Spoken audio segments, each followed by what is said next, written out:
Okay. You can do that. I'm so excited. Yeah, that sounds like a good idea. We got a couple things you gotta Going finish to that up. dangerous building thing, and Every time we just have- I serve no purpose there, but they're moving along. I think they're gonna get it figured out with, When was it? it was at 3:30. That's going forward. So we had a meeting at 9:30, at 3:30, and now, and then, and so it's been an all-dayer. It's so hard with work sometimes. Yeah. What? Sorry I'm late. Yeah. Hey, thanks for the card. I haven't had a chance to tell you guys that. Oh, you're welcome, Chris. How's your mom doing? The best she could do, I think. She'll do okay until about probably better. Aaron's coming in real soon. I'll take a couple of them. She was. I know my mom. Of course, my mom was in there. I'm using my teeth. Aaron said he will call in or zoom in for the council meeting. He can. 4 per year. He's used 13 of them. Do I want to what? I mean, I don't, do I just not send him the Zoom? Do I say, what do I do? Tell him to call me if he has questions. 'Cause you think Trick and treat candy? Yeah, we're upgrading. Yeah, it is big. That's at the store right now. We were gonna sit down. We were gonna come up. Because there's so much stuff. Tom, I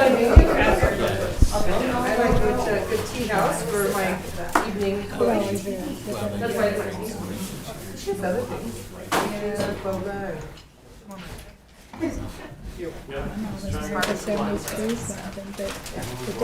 How about I text you and you I just try it. Oh my gosh.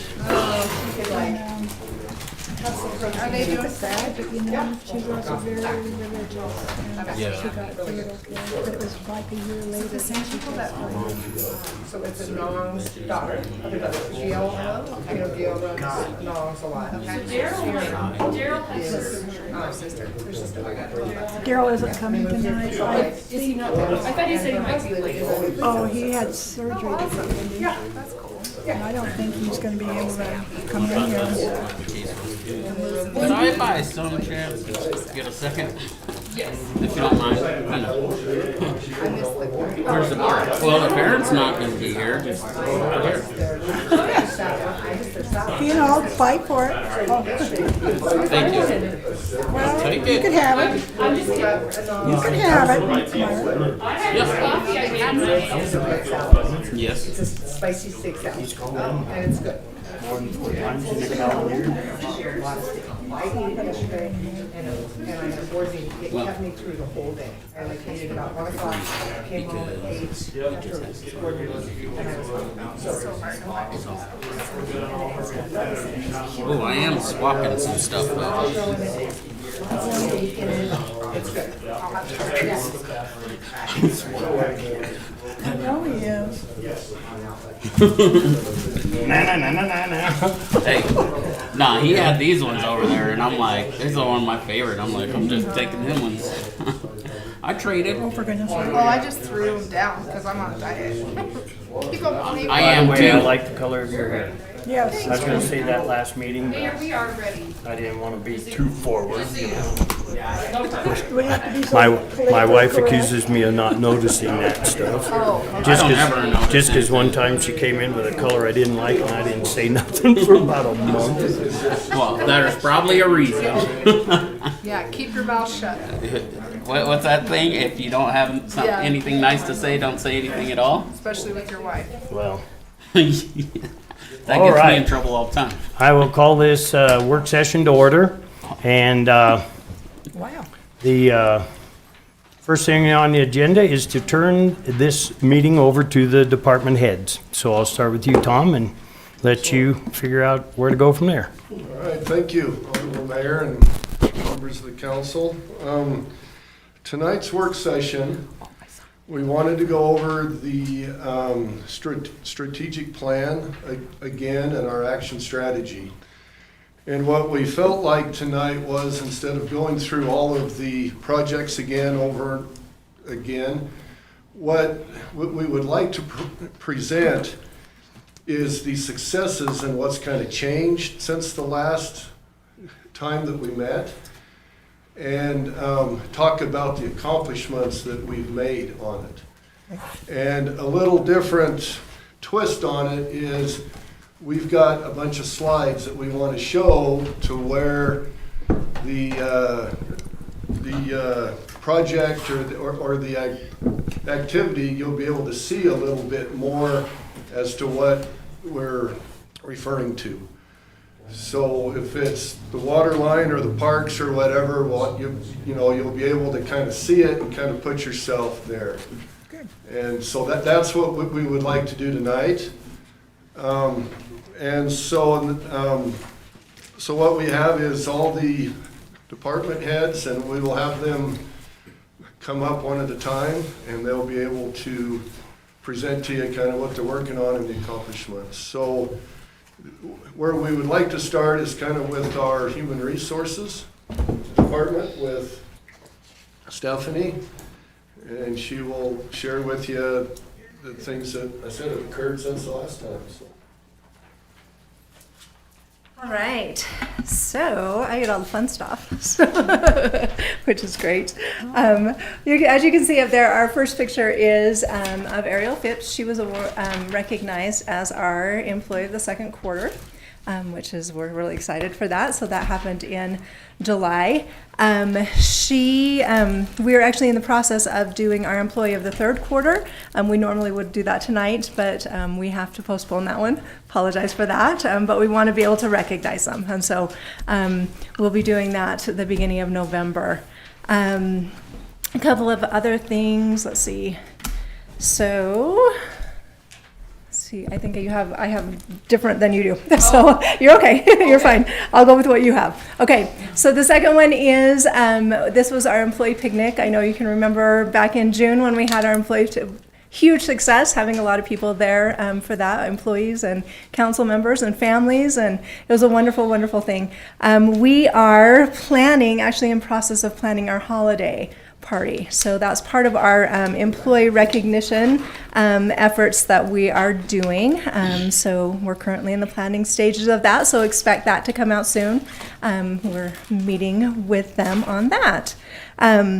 The next one that we have is recruitment and retention. So a couple of things that we were able to do in this last quarter, where we were able to partner with the Workforce Services, the Department of Workforce Services, and be able to assist in 3 separate hiring events that we were able to help co-sponsor with them, kind of in conjunction with the layoffs that happened in our town. To be able to help those who were laid off through the downsizing in Sinclair and the changeover in that, and throughout our city. And we're able to find a lot of placements for them, as I've heard from the Workforce Center, that it was a great success. They're actually planning another one coming up here probably in November is their plan, to do another one. We'll see what happens with that, but we enjoy partnering with them. It's a really great thing and a great opportunity to meet with the employers throughout our city. So we also will be attending the Rawlins High School. They're doing a career fair on November 9th. And so they've invited us to have a table there to kind of showcase all the really awesome things that we do at the city and jobs that they have careers that they can move into. Sorry, I'm a little flat. So there you go. The next one is talking about our safety committee. This is one thing that I'm really excited, and I'll partner with Blaine back here. He's our man of the hour. Have you come up and talk about our safety committee and what we're doing with that. So absolutely. So we had our safety committee meeting October 6th. So we're trying to do them once a month, and we're very, very happy to report that we had a full house down at Station 2. So it's kind of one of those where, expect everybody to look at safety and go, oh, we get 3 or 4 people. We were lucky. We had probably 15 to 20 there. So really, really pleased. And once again, a plus to the department heads for getting them out there to do it. Each month we go through all the stats and that stuff. We're going to do it every quarter now about injuries, time off from work, so we can see exactly what we need to focus on. And we realized for our next meeting that we are going to focus on back injuries and falls. Yes, those seem to be where we're, obviously the employees are getting hurt and we're losing time. So besides that, we go through a lot of different things that OSHA puts out for that month. And if there's something very, very specific, we like to have a specific topic every time we come in. So it's going very well. And as you can see, that's what our agenda looks like right there. It's pretty close to what our agendas look like each time. So, any questions?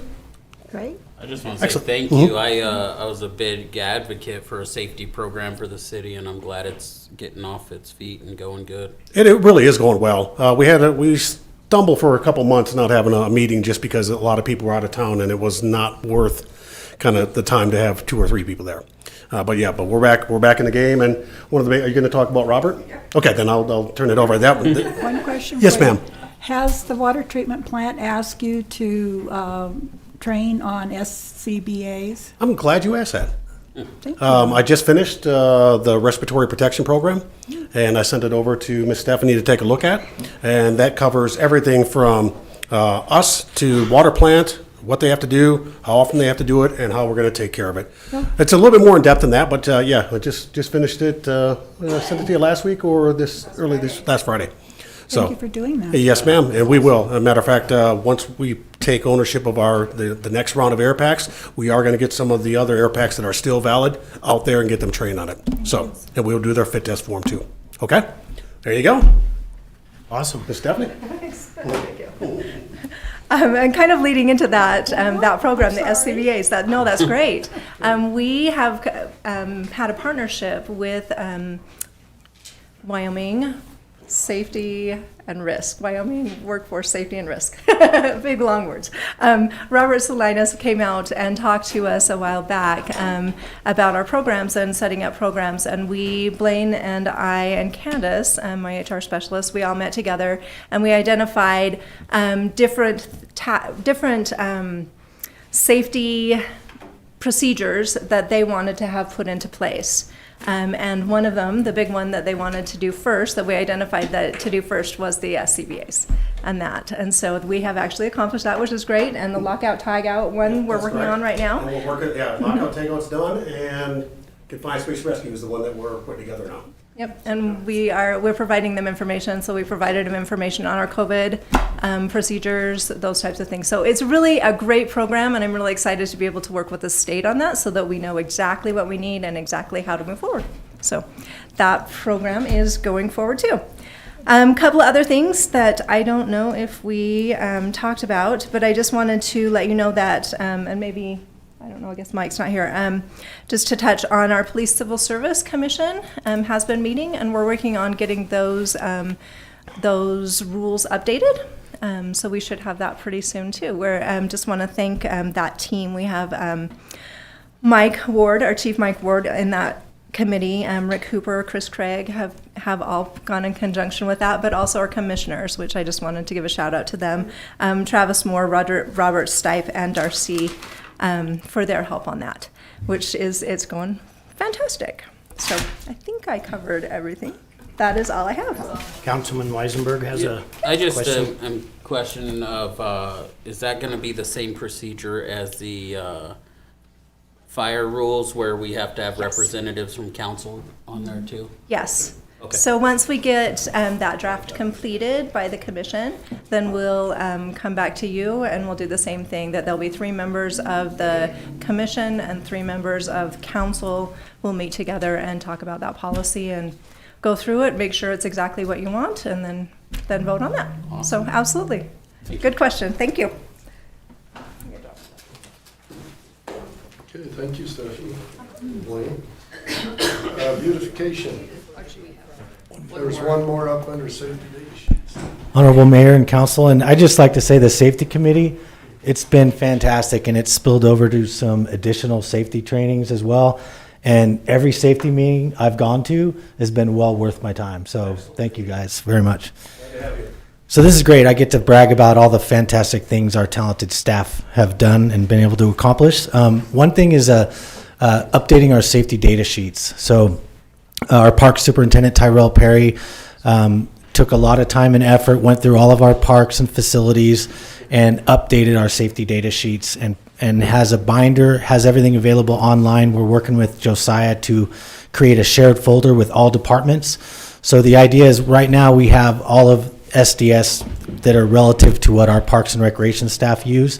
Once we get that shared folder set up, all the other departments can go and they can add certain chemicals they use to that list on a shared drive so that all of our staff have that accessible to get when you're going out in the field using chemicals.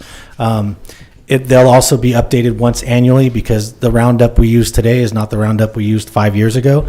So we'll update those annually. And it's just such an important thing. We train our staff that if you're going out to use a chemical, go through that safety data sheet before you even get out in the field. Because if you're quarter mile from the vehicle and your buddy gets something in his eyes, you don't want to hang on, let me run back to the truck and see what we're supposed to do. So it's really important, and we're happy to be a part of this. It's really not just the Parks and Rec department putting these together.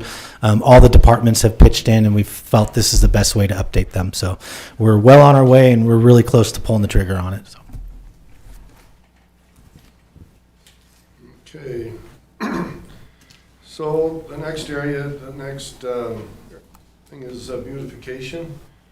And we'll start off with Jason again. All right, thank you. The first one here is Bolton Park improvements. This is kind of a neat one. This is one of the first. This is one of the first parks that we updated around the entrance sign, and all these plants you see. This photo on the right was taken last week. The other photos on the left were taken, a year ago probably. What I like, and I'd like to point out about the photo to the right, is these are all mostly somewhat native plants, and they're low water plants. So even though we didn't apply any water this entire summer at that location, that's what you get. So they did thrive. So we want to continue that. Every one of our parks where the signs are have new, we removed all the old dirt, rock, sand, and put in new compost and put in some rubber mulch down there that lasts a lot longer than wood mulch. And so some of them we haven't planted yet because we're waiting to where we're sure that we can water throughout the summer months. So even with the rubber mulch, though, they do look sharp. And if you look at like Washington Park or any of our parks, really, Rob Roy Park, they're ready to go. They look nice even without plants right now, but the next step will be to add plants to those areas. So the next one is the alternative turf study. So again, we've ordered all the seeds. We received the seeds. This is a partnership with the University of Wyoming Extension Office. Top right photo, or I guess the right-hand photo, is Rob Roy Park. That mound area, if you will, that island at Rob Roy Park is one of the areas that we're going to plant alternative turf options. The photo to the left is that island kind of northeast of Washington Park, where we're going to put alternative turf in that area. So these areas are ready to go. We're waiting for the spring. We're going to hope that spring moisture and a little bit of warmth to help germinate those seeds. So really, we haven't planted anything for the alternative turf study. We're waiting for spring, but that'll also give us a better outcome at the end of the summer to see which ones are working and which ones are not, because we want to help educate the community as well as our Parks Department. So entryways. Photo to the left is an entryway that's been prepped. So this has been a kind of a big project. All those green belts, all those islands on the west end of town have rock, horrible soil, blow sand, and it was not easy to get in there and tear all that out and replace with some. In some cases, we put the compost in, and others we haven't yet. We're waiting for irrigation basically to be able to turn on. So that one's prepped and ready. The center, that's a photo of some self-watering planters we put in at Tully Park over by the hospital. There's 3 of them, and they still look nice even today. I love those. I'd like to see us put 50 of those around town, to be honest with you. So I might be bringing that to council next budget process. And then the one on the right is kind of a finished area, a green belt on the west end of town that basically we removed all the old rock and gravel and blow sand and replaced it with some good dirt and some recycled rubber mulch, basically. So hopefully it won't blow as much as wood mulch. We are still using wood mulch to go around trees. We're just using the rubber mulch to go around other landscape areas that don't involve trees. So you can see on the picture to the right, just by putting that mulch down, it looks so much sharper. And we're not done. We're going to do the east end as well, but our focus was through the strategic plan process and through feedback from council is to really focus on those west end green belts to help that end of town look nicer. The crew's done a great job with that. The next one is the urban orchard. We have, let me get my notes here to get the exact numbers. Now we're up to 45 fruit trees at the cemetery, the south end of the cemetery, southeast end. Bolton Park has 6 fruit trees, and Martinez Park has 3 fruit trees, and they've all been doing well. They're all surviving. There were several at at the cemetery that actually had fruit produced this year already. So that's a really neat project. Another partnership with the University of Wyoming Extension.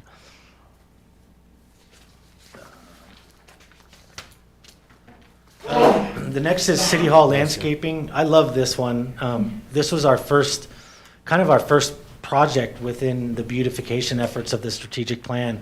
And so we took that southwest corner and then the southern area of City Hall, took everything out, put in new compost, repaired the irrigation, and worked with, we actually held a community workshop one morning where University Extension, Abby Perry came and helped kind of educate the community on these are the type of plants that are deer resistant.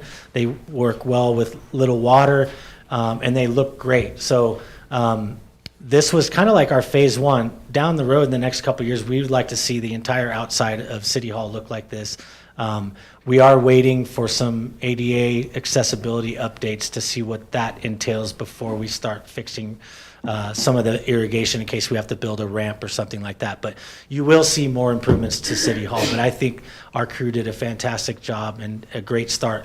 We also planted bulbs. And actually it was a bunch, I don't remember what agency they're from, but a bunch of kids came down with our park superintendent and University Extension, and they planted all the bulbs. So early spring, like March, we started getting color already, and there's still color today. So it's like, it really, I believe, made a great difference to City Hall and the entryway there.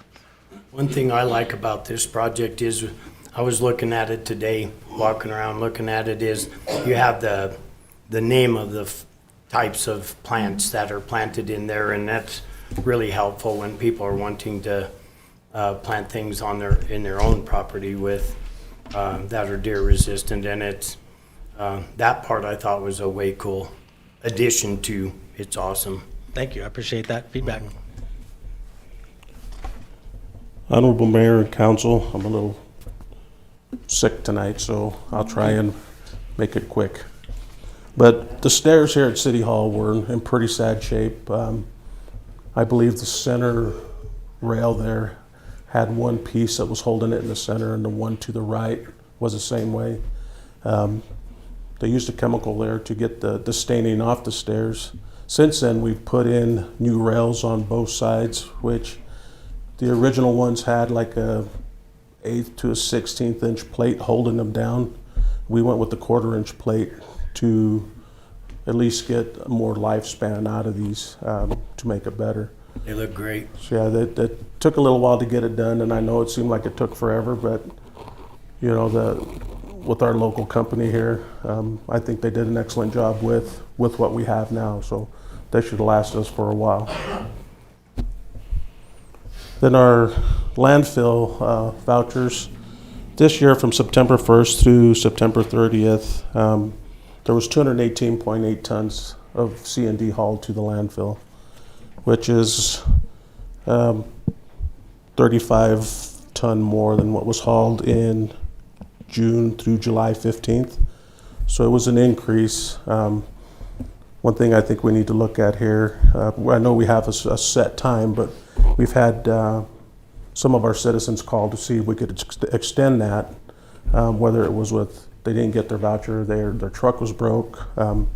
That's something we can discuss at a later date, but them are really the only two issues that I heard that we had. On a yearly basis, it was less tonnage than the other way, correct? Correct. Do you have those numbers by chance? I do not, but I can have them for the I next would just meeting. be interested in. Okay, I'll make sure and get them. I think this worked really well this year. Yeah, staff wasn't overwhelmed with people coming in and going and alternating with the scale, so it worked out really well. So we did as you guys know, we've adopted 4 miles of Interstate 80 as a city. So we did our second cleanup of the year in September. We had all of those people come out, and about a third of our total workforce was able to dedicate time. And we picked up 1,640 pounds of trash just in one morning. So almost a ton.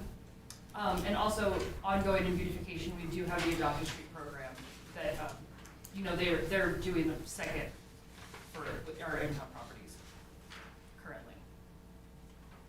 Awesome.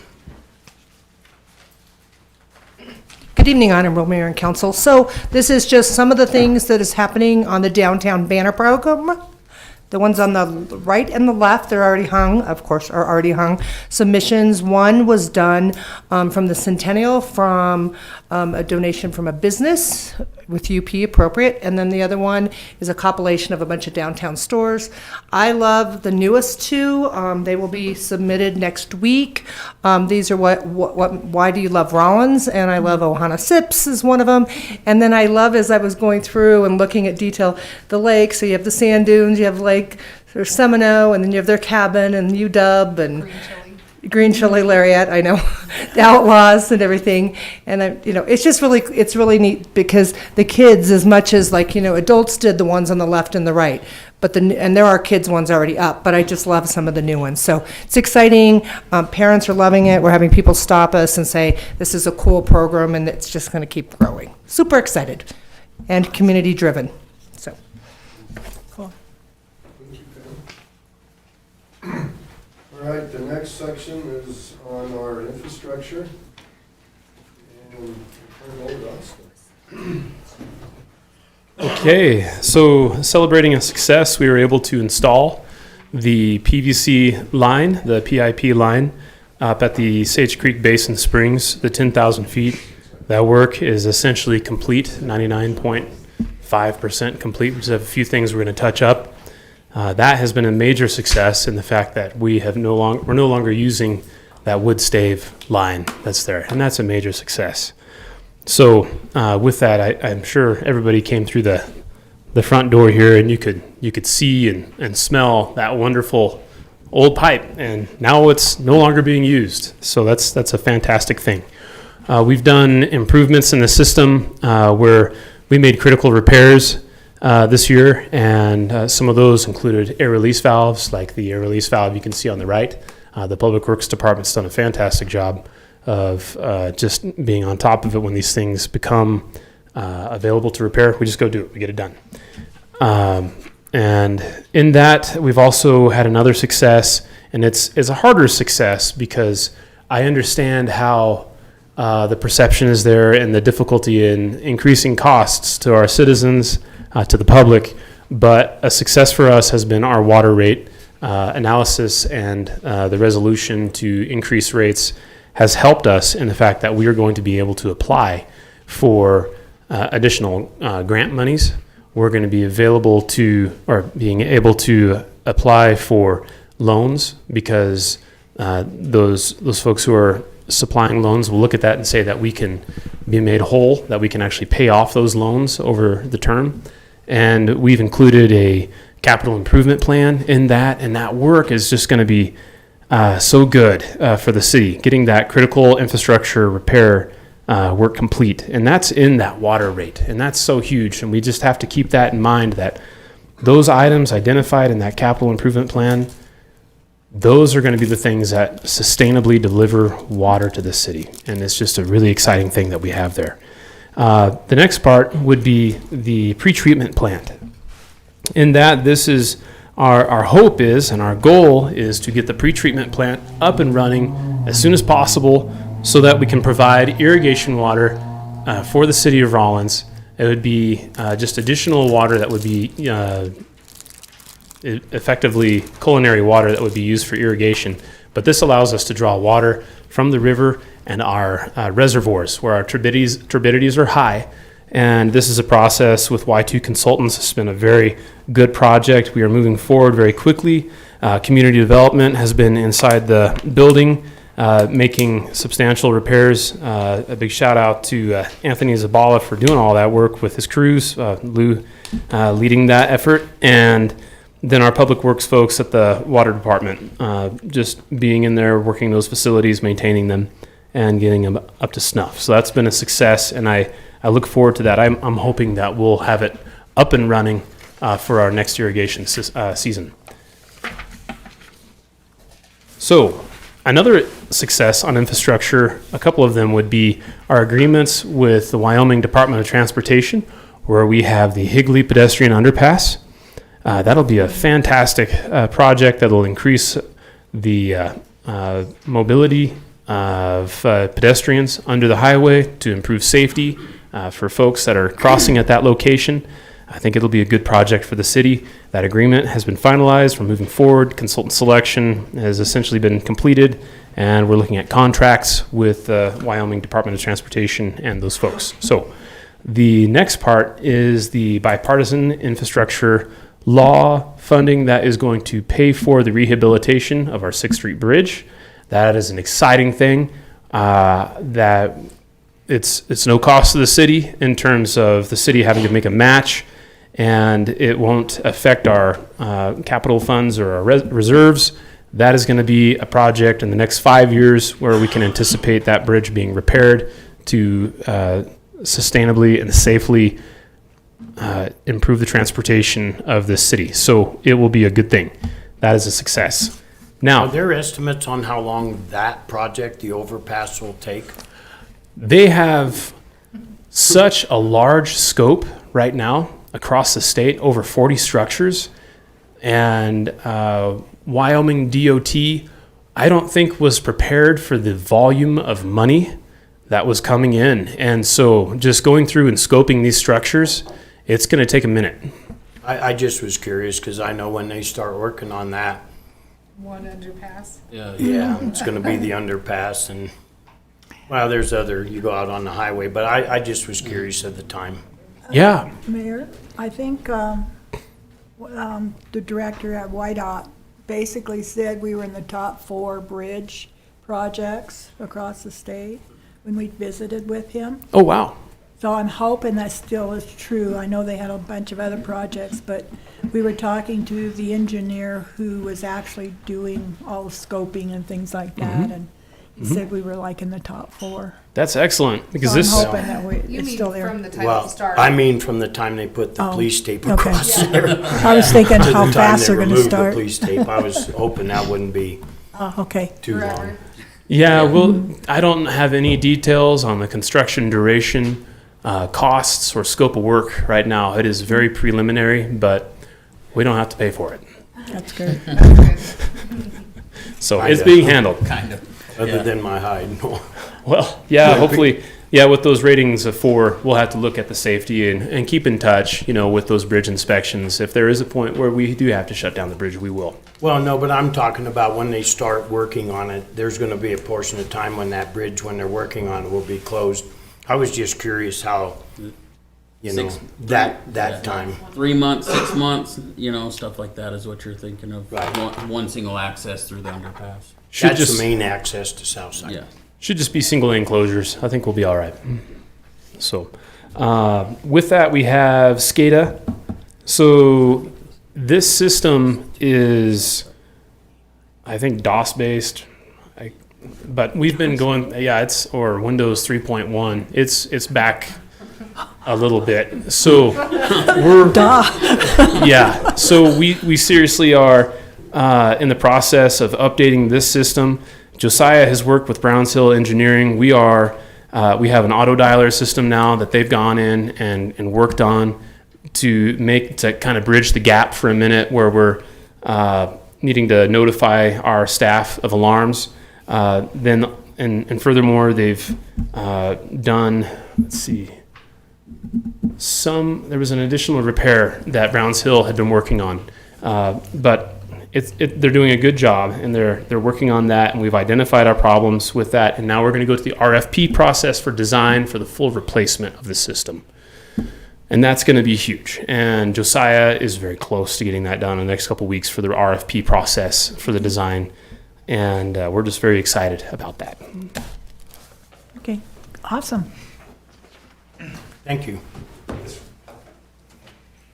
Okay. Honorable Mayor, Vice Council, touch base on our ongoing maintenance as far as public works goes. Our streets department is ongoing all the time between signs, potholes, fixing roads, sweeping. It's just an ongoing process, and I just want to thank our crews tremendously. They are between utilities, water treatment, and streets. They've been doing a phenomenal job with everything that's been going on, with everything we've been handed. So just want to thank them first of all. And then, so right now our streets department, we're prepping for winter time, getting all of our snow plows, swapping over blades. We're getting our salt sand built up, our ice slicer built up, and just kind of getting our preliminary winter stuff taken care of right now, looking at hopefully some snowy weather coming, get a little bit of moisture. One thing that we've been pretty adamant about it with everything going on with the water is our transmission line, our steel transmission line. And to start the maintenance of that, I wanted to get going on it this year, and we did a pretty good job. We acquired our new ditch witch. We pulled a truck out of the death yard basically and got it up and running and got it mounted to this truck. And we have gotten out and maintenanced about 75% of our air vac vaults. We've got them all vacuumed out, cleaned up for winter time. We have the ones that are painted that we need to do repairs on, and the ones that are running and doing great are a different color. So we've color coordinated all of our risers. So moving forward into the winter time, if we have any issues out there, we'll know exactly where to be looking at, and a lot easier to find this time when we do go out there. So that was a pretty big jump right there, is to get that maintenance program up and going off its feet and get some stuff done this year. In maintenance of lines like that, our utilities department did a great job this year. They did 12.5 miles of sewer line that they cleaned out with the sewer jet this season. So that was a big accomplishment. And then going into, as soon as it started raining, we started cleaning storm basins. So they've been working a lot on, getting residents calling in saying my storm basin is blocked up, which I thank, because we don't know if they're blocked up unless we're told. We try to find them, but I always look to the residents to try to give us a heads up and welcome their call as much as possible. They continue to work on breaks, service calls on the weekly. We've had 3 breaks on Edinburgh in the last 2 weeks, and within about a 10-foot section. Like the pipe you saw in here that we brought in, the pinholes that will just break in sections and just keep running. We're having another experience like that. We're 3 holes deep in about 48 inches right now, and we keep digging it up. It's gonna have to, if we replace a section of pipe, we're not quite sure if it's just gonna pop it on one end or the other. That's gonna be the next mission, is to replace a few sections of pipe if this doesn't hold. Cody, is that, do you think the breakage is from subsidence, or is it from just old pipe and pressure? That's old pipe and pressures, Okay. is what it is. It's that pipe is in really, really poor condition, and it's I wish I could have an answer on why these pipes do it the way that they break, as far as the holes break. I mean, you can get consistent ones, and then you'll have one that'll break and it'll be fine. You put a patch on it and it's fine. And then some of them, they'll go in 3s and 4s. They'll break in a row. And then you'll get your spirals and your lateral fractures. Wow. It's just, there's a whole bunch of different styles that'll happen. But why these holes happen, not quite sure. Other than very old infrastructure, we know that. Will that be replaced when we do the whole Edinburgh, yes. Yeah, that's part of that whole new infrastructure replacement. So you don't really want to replace yeah, it. because we're gonna go in and tear it all back out. Sounds, So- yeah, that's what I was gonna say. Sounds like that should be a priority. I mean, I know it is. We've prioritized the cemetery line and then Yeah. that, but it's like, oh my gosh, if we keep having this, it's, you know. They may force us. I know, to like, rearrange. please bring on the money if we'll get these jobs going. Yeah. Water treatment, they're doing a great job. Like I said, they're helping out Austin tremendously in getting the pre-treatment up and running. They've been doing a lot of work running down parts, helping get pumps installed. Basically doing a lot of the groundwork out there for our city to try to get that pre-treatment up and going. And that's on top of their daily rounds of wastewater plant and water treatment plant, you know, constantly working on those to get those in better working condition, replacing valves. We had a couple, sorry, it's kind of tired right now, water level indicators on our tanks that were not working correct, and we just recently ordered some of those so that we could keep some. They kept kind of overflowing in the summertime, which wasn't bad, but it's not good when we're really trying to save every bit of water that we can. And in the meantime, they've been doing a great job as far as reorganizing. All of the shops we've been going through and building new shelves or buying shelves and organizing, just knowing what we have in stock. So we did a lot of that running around with it, like chickens with their head cough, basically trying to find parts earlier this year when we're having all of our problems. Now we're getting a better organization going and an inventory to where we know what we have, and we're trying to stay on top of that a lot better. That is ongoing SOPs. I mean, as we're growing and changing different things, our SOPs are changing a little bit here and there, so those are ever growing. And with that, we're doing a lot of, with the safety department too, is we're doing a lot of training. We're really focusing a lot in utilities, water treatment, and streets, is training, OSHA training, equipment training. We just got the word to go ahead and start driver's training for Class B since everything changed over. So we've got that in line to start training for our new Class B drivers. So we've been really focusing on safety and training in those departments as well. And just general house cleaning. You know, when we had Robert Salinas come through, he pointed out some things we need to keep our eye open on. And a lot of it was really small stuff that, you know, we wouldn't think about, you know, just standard PPE not stored properly. We need to have labels on bottles, you know, plugs, outlets, the ground is broken on them. It's just really small stuff we have to look out for. And so we've been trying to get on top of all that as well. And just try to get everything going in the right direction. So Yep. that's what we've been working on this year. Any questions? I just have, I've gotten several comments from people on Southside where the gas company down there has replaced a bunch of lines and done Yeah. cuts, and then they put these giant pieces of metal down to protect that so Yeah. kids and whatnot can't get in. They'd have to be a gorilla to move one. But Yeah. with winter coming, I'm nervous about, are they going to fix those streets back to the quality they need to?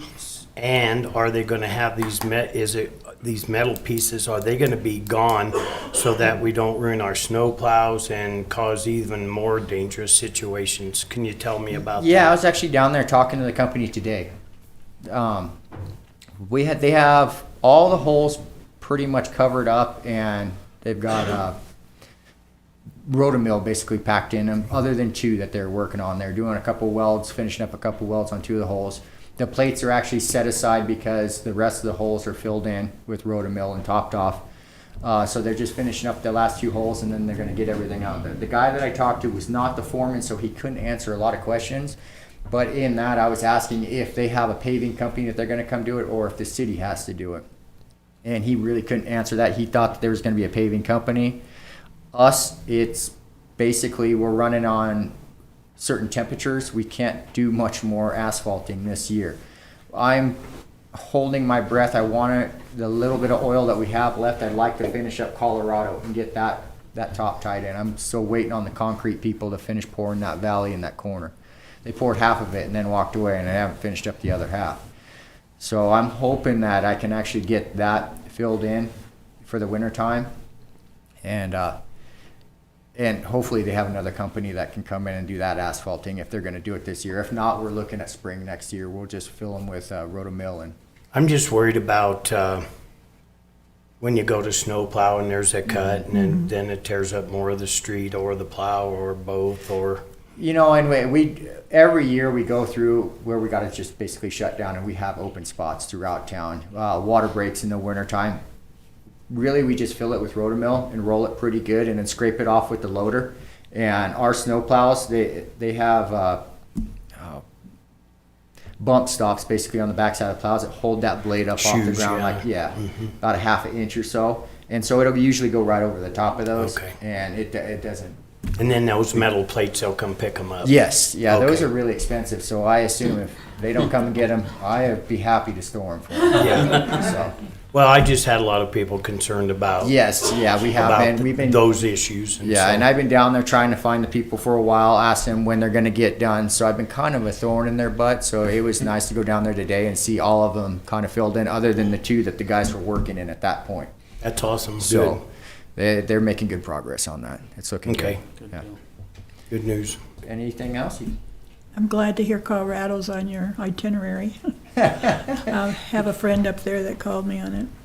Yeah, that one has been pretty frustrating. That we only had one concrete company bid on it, and he is so booked. He keeps saying next week I'll pour it, next week I'll pour it, and this has been a month and a half now of next week I'll pour it, and so it's just really frustrating. But I know that he's busy. I'm trying to just not get too upset, but at the same time, I would like to get that corner all buttoned up before wintertime. That's high on my priority list. So as soon as I see that concrete poured, we're gonna go in there and we're gonna do the best we can to get that patched. Temperatures willing, so. Understand. Keep up the good work. Thank you. sir. Awesome, Thank thank you. you. Honorable Mayor and Council, I have the pleasure of speaking for Andrea because she is working on one of our unexpected large projects. She is answering the phones right now for people who got the survey. We're keeping the phones open until 7 p.m. every night so that people can call in, so that we hopefully get that CDBG grant. How close are you? Yeah.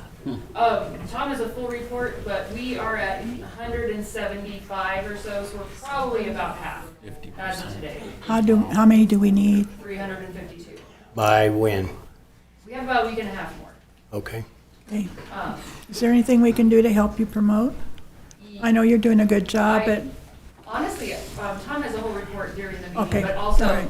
we need volunteers who want to go door to door, even if it's just putting the thing on their door during the day and saying, you know, we're serious, you were selected, please call, and then they call in when they get home from work.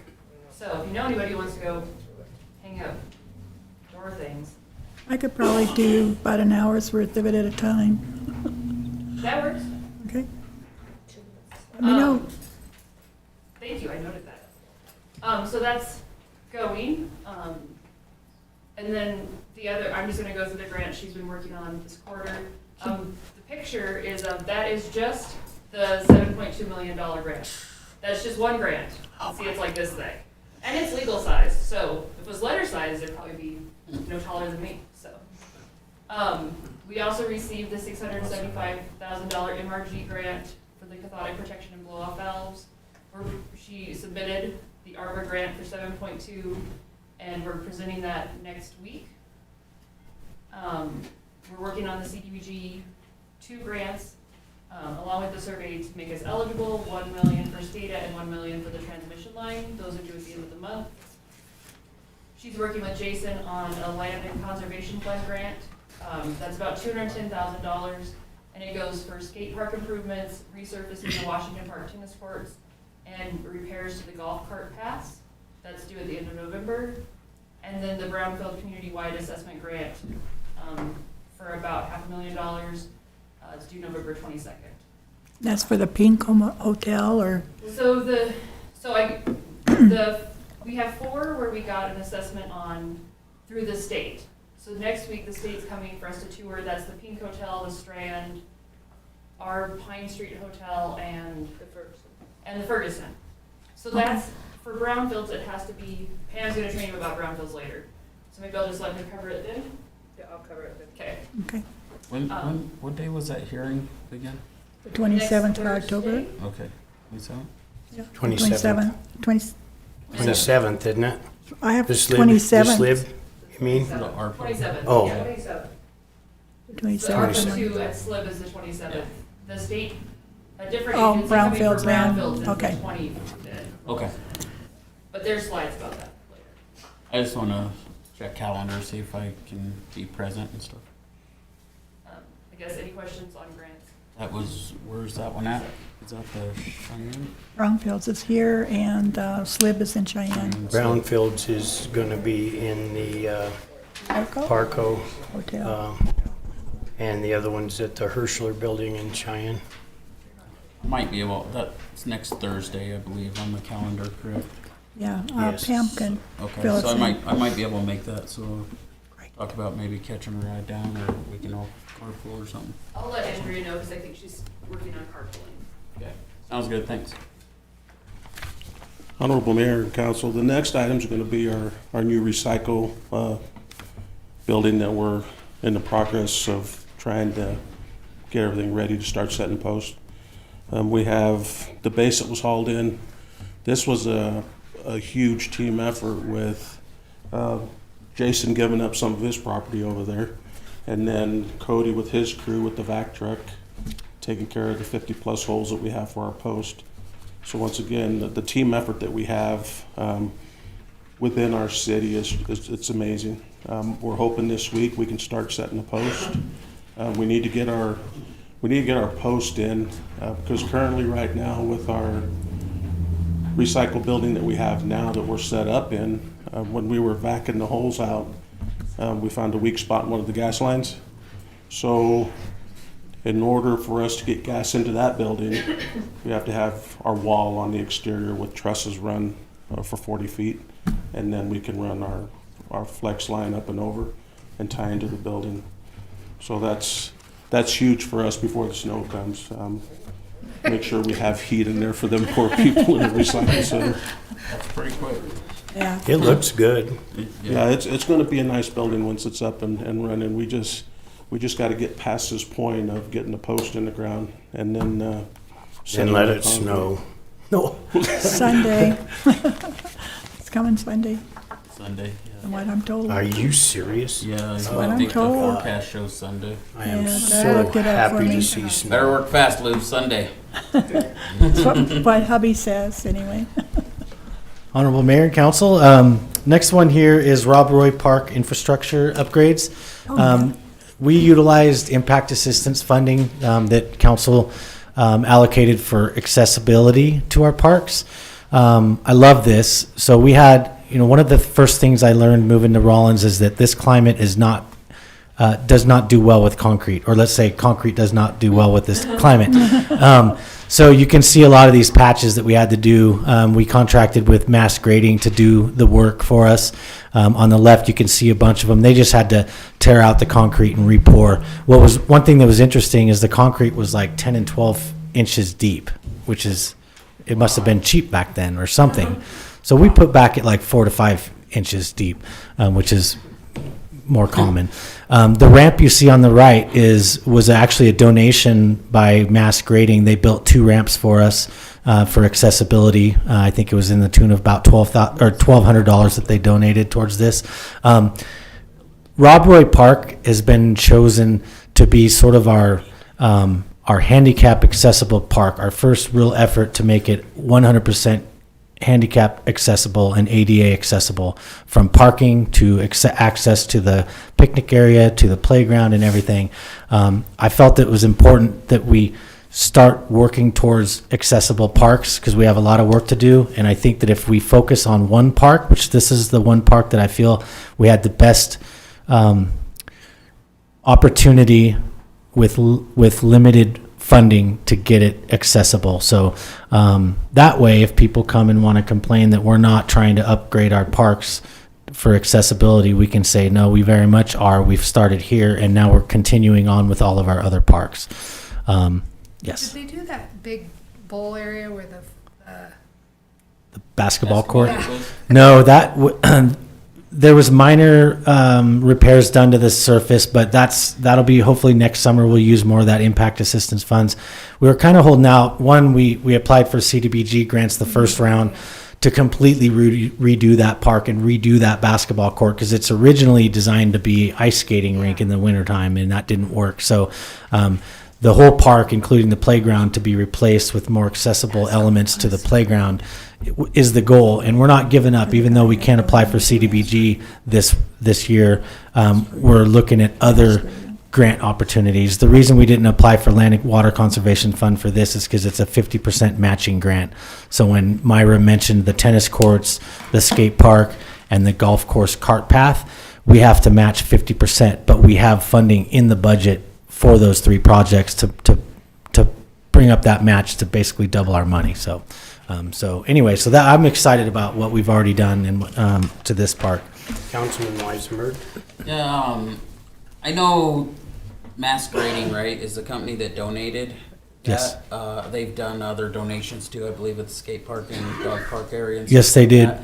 And I know there's multiple businesses that have donated. I mean, it's a big thank you to them businesses in the community, but is there a way, and maybe council can figure out something to put something there and to send them a letter to their businesses to say, thank you for your donation on behalf of the city of Rawlins and city council, or however it is, because this is a huge improvement that, and things like this to make it ADA accessible and them accesses like that is huge for our community. And with companies doing stuff, donations like that, we need to recognize them with something. Certificates of appreciation. Yeah, something, and some kind of way of showing that they did that too. I mean, that's my opinion. I don't know how the rest of them feel about that, but I'd really appreciate something like that. We need to start thanking them. Yep, that's a great idea at Rob Roy Park for mass grading. Yes, they did also donate on their concrete repairs to the skate park, to the surface of that project. And this, in the next couple months, we're working on researching, because we have several local donations for the skate park, and we're trying to kind of figure out how to do it in tiers by different amounts of funding. But we're hoping that next spring/summer, when we're going to actually do a grand open ribbon cutting at the skate park, we want to be able to reveal that donor plaque as well. So that's like a winter project for us to get that going, and that should be ready to go when we open up the skate. Well, when we do the grand Councilwoman opening. Smith said maybe a certificate of appreciation or something sent to these businesses that have donated throughout every entity of the Parks and Rec and anything that they've ever donated to. That's great. They all, obviously, I send them a thank you letter, but a certificate of appreciation is a nice thing that they can put up in their place of business that other customers can see. So that's a good idea. Thank you.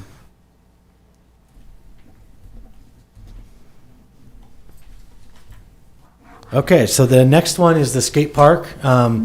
This has been a great, I think, success for our community, and it started originally with city council allocating funding towards this project, and then our staff went to the community. We had 2 town hall meetings with great attendance. Some council members were there as well. We went to the middle school and the high school. We talked to the students. I think we got Myra and I and Nikki and Tyrell went to the schools, and we had over 200 middle schoolers respond and help us with the design of the skate park. And we didn't waste any time, but we wanted to get the correct amount of community input for what type of elements they wanted for a skate park. And I think that they've been pleased. We've gotten great feedback. It gets great use. One of my favorite things about the dog park is I bring our dogs there a few times a week, and it's sort of elevated, so you get to see the skate park. And so whenever I have my dogs up there, I get to see all the kids at the skate park. And what's interesting, I would say that scooters are the number 1. And bicycles are number 2, and skateboards are probably number 3. And I watched a kid for 5 minutes without any of those, just running up and sliding down, having a blast.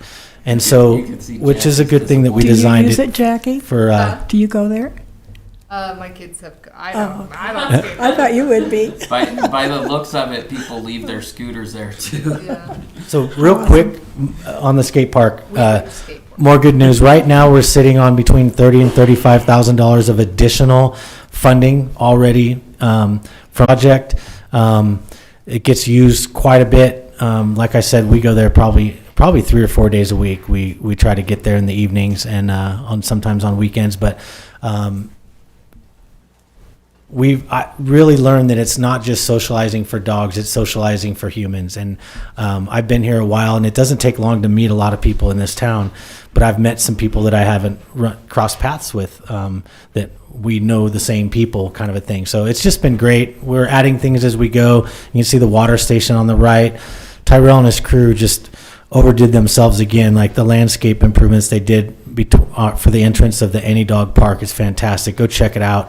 They put some brick in there around the entry sign, and then it just looks fantastic. They did a great job. I get no credit for that because I was like, landscaping? Sure, go for it. And then I went out there and went, nice job, you guys. I mean, I'm glad I wasn't part of that design. And then the fire hydrants, that's thanks to Public Works and Fire Chief and Tyrell and his crew to make sure we didn't confuse anybody and get the wrong colors up there. But I don't know about other dogs, but I know one of my dogs, that's his first stop when we show up there. So I have to tell you about the dog park. A friend of mine called me a couple nights ago, and he said, I just drove by the dog park, and every time I drive by there, it's really busy. So I owe you an apology because he ripped me about doing the dog park. And I said, I don't feel bad. I've had to apologize myself because I really didn't think it would work. And it is an amazing response. People are using it, and you did a great job. Like between the dog park and the removal of the natural landscape of sagebrush and stuff at the orchard, that whole area is beautified up a lot too. Yep. I'd like to add one more thing is, so you see out-of-state license plates at the dog park. So right when we opened it, we had our rec staff add dog park to Google Maps. We did the same for the skate park. So I helped a lady from Colorado let her dogs through the gate, and I asked, hey, how did you find out about the dog park? She goes, I just Googled dog parks along the way on her route, and it showed up Rawlins, dog park. And so one of our goals was to try to have one more reason for people to jump off Highway 80. They have a dog park. They can go to the dog park. They stop by and get breakfast, lunch, dinner, or something like that along the way. So I think that's another really success for that.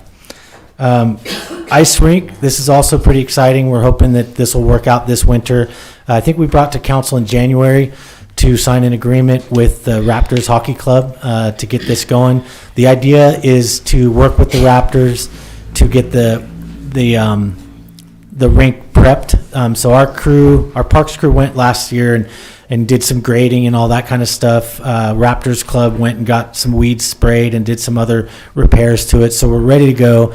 We'll work with the fire department on applying water, but we need to A, look into getting a liner, or B, wait for the right amount of frost.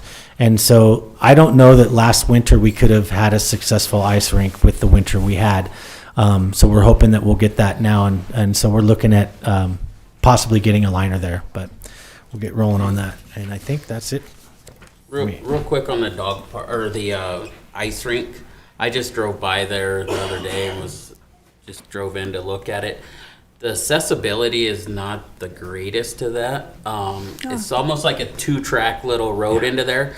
I don't know what the possibility is, but I know the streets division owns a grader, a road grader and stuff. Is there a possibility that could be bladed off and cleaned off for better accessibility and parking? I mean, it is not good access right now. Yeah. You need an access road to it. That's easy enough. We can help out with that. I think it'd help a lot with, especially if it's going to be used this winter too. So I'd appreciate that. Yeah, absolutely. Thank you. All right. Thank you. Thank you. So I'm going to go through community trust and engagement pretty quickly because we have some exciting updates from community development and economic development. So we've improved the quality of city council sound. We've also done, Josiah's not in this room today because he's in the back showing the exact same slideshow to the public on YouTube so that they can see what we're doing. We are doing all our reports, the city view and the monthly report behind the scenes. And then since Tom's been on board, I believe he's done 3 months worth of monthly financial performance reports, which are like 30 pages long. So I think that's Thank great you. for community trust. We've been doing the Community Builder Award. This quarter includes Damien, the Shooting Range Board, and Team Day. We had a successful Summerfest, and great job to Rawlins City Main Street and their bajillion partners. And Latino Heritage Celebration was also a great success with the 2 different nights together, and we had one meeting about next year, and we're looking forward to all those partnerships too. So we have enough time to talk about this stuff. So, Nice update. unless you have questions for me. Okay. Did we pay the heat bill? I think it feels good in there. Oh, Wore a man. long sleeve Give me your shirt for that coat. reason. It's Nope. freezing in here. We should have paid our heat bill. I get in trouble because I keep the heater off at the house until it's like real cold. Honorable Mayor and Council, as you are probably aware about the construction on the east end, which will be a huge project for us with the Starbucks. We finally got permission from corporate to say that a permit was pulled for the Starbucks construction. Battis Development is going to be the developer of that project. And right now, all systems are go. Excuse me. Thank Should you. have the prefab walls that will be coming in, and they say they can get the building up in 3 days, and then the roof will be another. So that doesn't mean they can sell coffee right off the bat. But they'll have a roof. It's a corporate type. Now we have another permit that we'll issue for the signs, the interior, for the logos on the outside of the building. So all systems are go on that end. Our next project is going to be Maverick on the west end. We won't call it the West End project anymore. We have a Board of Adjustment hearing on Thursday for the sign. We're going to exceed what's required by our code, and we're going to see if the Board of Adjustments will approve that. Currently, the new representative from Maverick, we had Belinda that we were working with. Now we have another lady that we're dealing with that has been really good providing the information. She'll be here on Thursday for our Board of Adjustment meeting. She's taken some documents to the landowner to get his signature on that, and then they'll close the deal on that land. Where exactly is that going? That's going to go, you know where the KRL radio station Yeah. is? Yeah. In that lot from basically Union Cell on their property towards the radio station. Okay. And then that radio station will be demolished. So it's going to clean up that whole corner very well. So it's been a lot of hours going into this, and it seems like Is it's the finally radio gonna- station gonna move then, or just I don't know where they're going to go to, Mayor. I Okay. really don't. I know they were dismantling stuff in there. What they're taking out, I don't know, but I know there was some stuff being removed. A huge That building is beautification. horrible. Oh, it'll be a huge beautification to the city on the west end with this. They're a great company too. I did a lot of business with them in Cheyenne and whatnot. Thank you, Lou. Yes, great.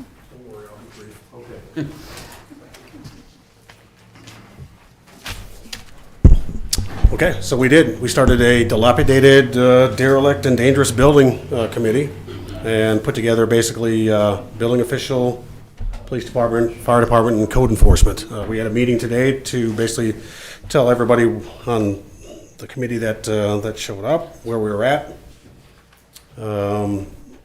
We got to take Commissioner Pete around, who's going to talk later on, and I'm not going to steal any of his thunder, and kind of showed him exactly what we're looking at. We already talked about the grants and everything that we put in for the Brownsfield as far as looking at taking care of those 4 different projects. Ariel and Brian have put out an entire list to basically go through the entire town, commercial and residential, and start rating where we think these buildings should hit, obviously to have the council look at them and say, yes, this is what we want to do. So we are hitting the ground hard. We're still in the kind of incipient phase, but there's a lot of work that's come out of this committee already. So there's a lot I could talk about right now, but I want to get out of here so everybody else can get their chance to speak with you. So if you don't have any questions. Thank you. Okay. All right, couldn't make it. Honorable Mayor and Council, so super excited. These are the deliverables. We are finishing up the RFP for the Economic Development Plan. Lou and I are working cohesively, but this is really what we're going to get. We're going to get, the reason for the Economic Development Plan is for growth, for opportunity, for partnerships, for community, for image, for jobs.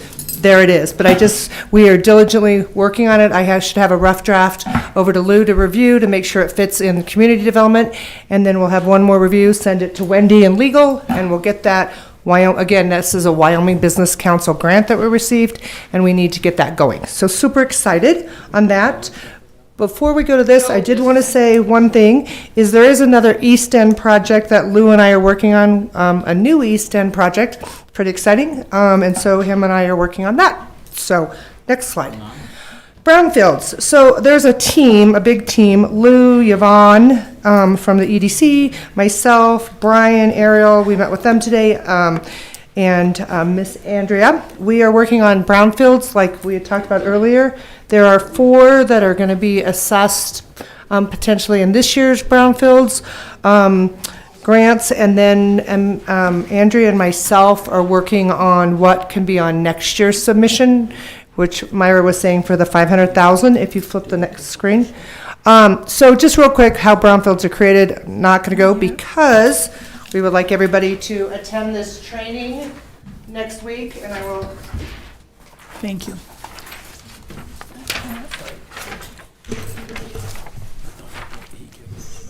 I just want to give Yvonne huge kudos. She is in the audience. She has been working her tail off with DEQ, the state, Kansas State, TAB, putting this training together next week, on Tuesday, the 25th. You do have to register, so I can send everybody the link, or Yvonne did do a mass mailing. But she is this is kudos to her. She told me, just figured on a scratch paper, South Dakota, Colorado, Sheridan, Guernsey, Cheyenne, Laramie, Riverside, Saratoga, Medbo, and Hannah. People have already signed up, so let alone we're getting in the county, we're getting out of the county and out of state. So again, and there's quite a few city people that are going to be involved with this also. This is just some DEQ. The money that we have received that we're going to do the 4 buildings on will be a phase 1 and phase 2 assessment. If you want to learn more about brownfields, come next Thursday on the 25th. I'd like to. Ben. Tuesday. Tuesday the 26th. Tuesday the 25th. Tuesday the 25th. And then 27th, next week is going to be one busy week. Okay, the next one is Economic Development Partnerships. This is something that you guys have asked, and we have all wanted on the strategic plan, all of us working together. This is a picture of the Carbon County Visitors Council meeting. Again, Yvonne and Andrea and I have had multiple meetings. We're all coming together as economic development partnerships. Ferguson redevelopment. So the picture on the top right is a Habitat for Humanity project that I was able to visit in Jackson 2 months ago. This thing is amazing. It's subsidized housing. It's an incredible model that I'm looking at. They had a community garden for these people. The cap on rent for a 2-bedroom, 2-bath in Jackson for these units, brand spanking new with a washer and dryer, $1,200 a month. The cap? Are they like 4 square feet or something? No, they were beautiful inside. So I'm looking into that project. So this is Ferguson redevelopment and/or housing, and then the other one is the Laramie project, which is the bottom corner, which is 3 apartments that they've just put in downtown Laramie, and worked with Mike Scholl from Ayers and Associates. He's coming to look at the Ferguson next week. So lots going on the Ferguson and on housing. The next one, this is just 2 of many new businesses that are coming into downtown. We've got Good Time Tea House. I had my cup I had to go there before. You can see the line out the door. This was taken last Friday. Then we also have Tropical Rays. She is bringing Wild Lunchbox down, planning for next summer once a week, but also she has a boutique. So if you've shopped in Tropical Rays boutique, stop in. Wow, this is amazing. We had the Carbon County Business Challenge, Startup Challenge, 25 applications across Carbon County. Laramie was blown away. 25 applications were turned in. We have 6 finalists that they have picked. So for the next 2 months, I think I told you last time, we had like 12. We ended up with 25 applications. It was phenomenal. I can tell you, if 2 of the 6 businesses would go all the way through, and we would be put on the map. You guys, it is crazy. It's so darn exciting. I mean, I couldn't sleep last Thursday night. It was amazing. So we need everybody to be at the pitch night. It's Thursday, December 8th at the Parka Hotel. It's open to the public. The other thing that is super exciting is anybody is invited to, and sorry, Linda, I already had these in the slides, and I stole your thunder. I forgot I had this in the slide. So the University of Wyoming is coming to our community next Wednesday night, October 26th. And I'm like looking at this invitation. Of course, I don't know why I whited out Scott's name on there, but I did. And I'm like, and I'm reading it, and I'm like, oh yeah, I heard about, I knew President Seidel was coming and going to talk about the programs at the university and how cool everything is, the new president. And I kept reading, I'm like, oh, wait, we made the postcards. So Business Innovation Hub of Carbon County is part of the presentation from the University of Wyoming. Super cool, you guys. That is just so amazing that is part of the things. Start your own business classes. I can tell you in 3 months, we had over 25 individuals come to the 3 start your own business classes at the hub. Wow. That place is popping. It's crazy. So, okay. Was I fast enough? Good job. And we only have 2 slides left, so Jason can talk quickly. All right, I will talk quickly. Thank you. Revamp recreation programs, roller skating. So our opening night was this last Friday from 7 to 9, and then we also had an event Sunday from 3 to 5. It was our opening weekend, and it was free, but Friday night we had 225 people show up at the rec center to skate. Sunday afternoon we had 215. So yesterday we ordered a bunch of roller skates. So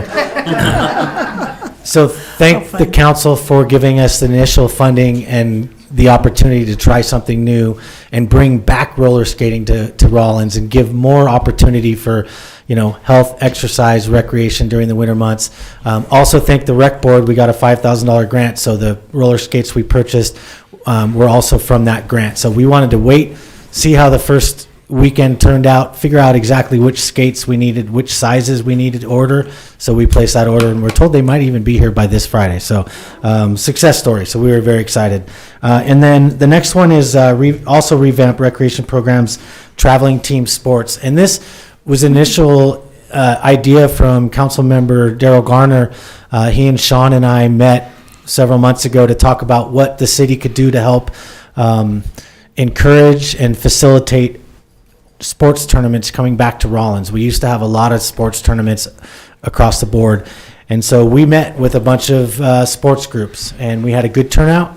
A couple, Council or Vice Mayor Wells was there, and Council Member Garner was there. We had some pretty good turnout with some other groups, soccer, basketball, football. We're going to hold another meeting. We're hoping to get a few more. What's that? Swimming. And swimming, yes, of course. And so one of the things we identified, just real quick, is the biggest challenge is officials and youth sport, like referees and officials. And so one of our first answers to that is let's hold referee and official training classes here in Rawlins, because people go to Lander or they go to Cheyenne.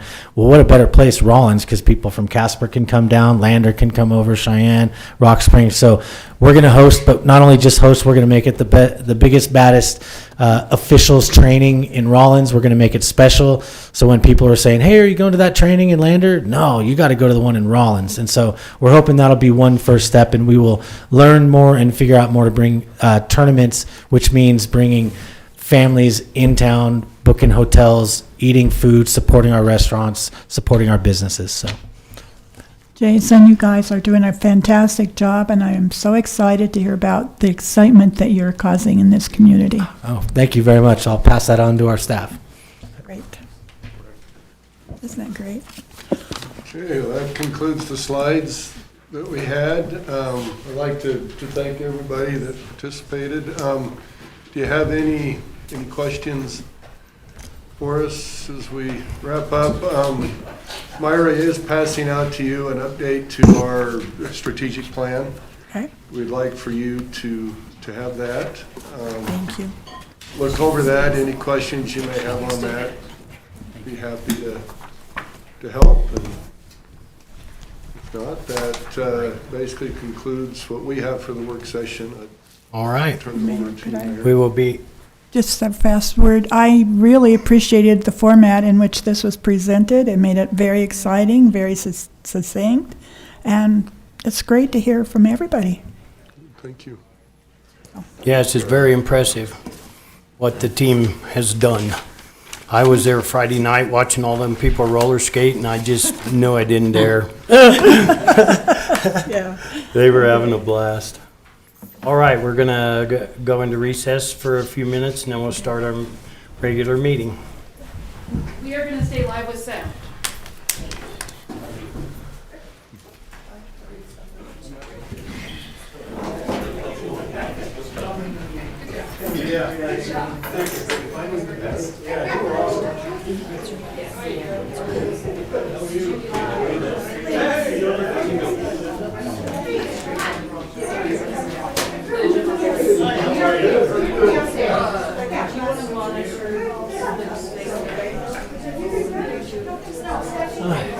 Hey, don't worry. Oh, yeah, I got everything go. Oh, good. Good, I gotta run to the restroom real quick. Go ahead. What were you gonna ask?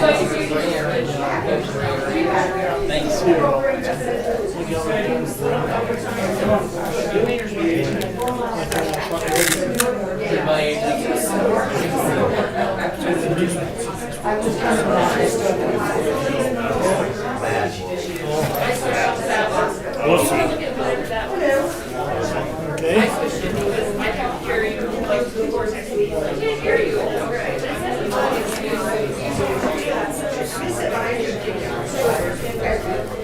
I have to take my phone. I asked Debbie to bring me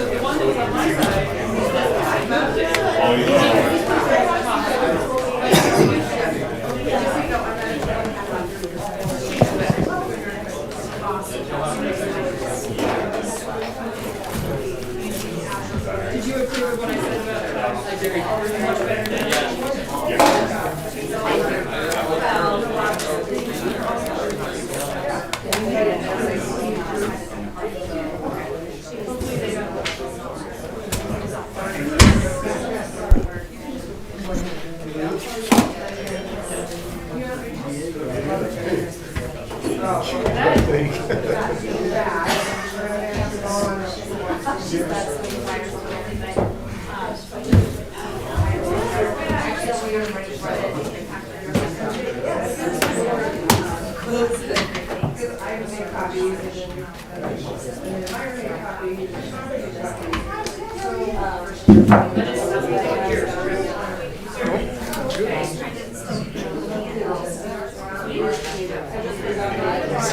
Hi, girl. Yeah. Meeting was pretty good. It was good. I went to one at 3 o'clock, and I said I had enough. Okay. I need a break. Did you go to the Browns? On buildings. Yeah. A gentleman there and I went to school together.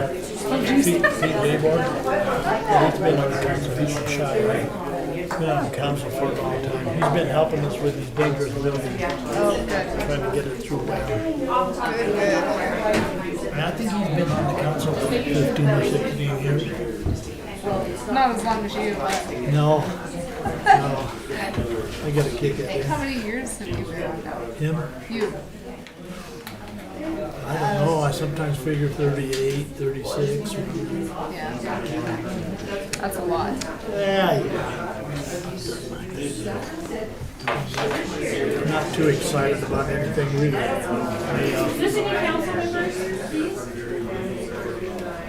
figure Not that mine. whatever's gonna happen, happens. And We turn missed the you, page. Marty.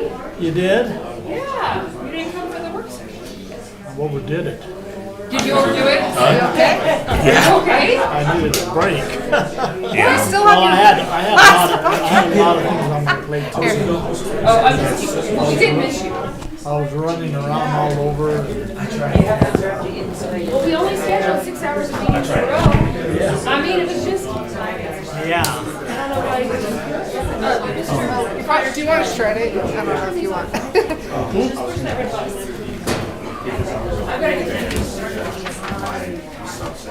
Sorry, can't get here. Was I fast enough? It should be fine. But I don't know why this one wasn't working. Yeah. Well, now it's working, but it didn't say it was finished. How are you? Why didn't it say that? Left, right, up, down.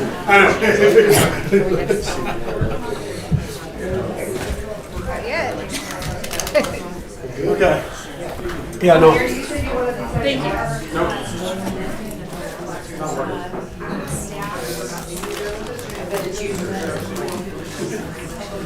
As long as I don't have to do this thing will be okay then. It's just random. You know, I never had a bloody nose in my life. Until today? Yeah. You're like, what's happening to me? It's the weirdest thing. I don't get them very often. Some people get them all the time. Yeah. I lucked out. They didn't have to do the septum. They didn't have to drill the holes bigger. Just whatever the mass was here, they had to go in, and it took 2 hours to remove. So that was he's like, all right, I'm gonna give you a little stuff to start to make you feel a little sleepy, and then I woke up and I was like, I didn't even know you were putting me to sleep yet. Yeah. It goes pretty fast one day. Yeah. I didn't even get the mask. Oh. Straight IV. Oh. Yeah.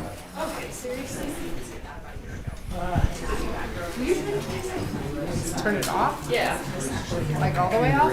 Yeah, just like, we're not having. I keep putting in change the password. Uh-huh. Keep changing it. Yep. Just add a 1 or 2 to it. What you Type it in again. And then I just confirm it and I type it in again. And it won't take? Yeah. Are you adding just like What one is it character doing? to the end? I just put, I thought I did it. like, just want Rawlins to see Council Right. Get Go, to get word that toss you. just add one more character to the end of it. Maybe Josiah? 25 and 5. Just add another one, another 5. 255. No wonder it's not working.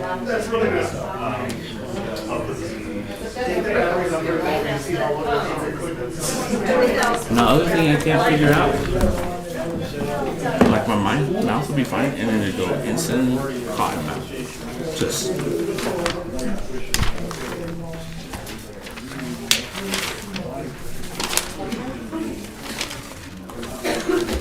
Mr. Bland.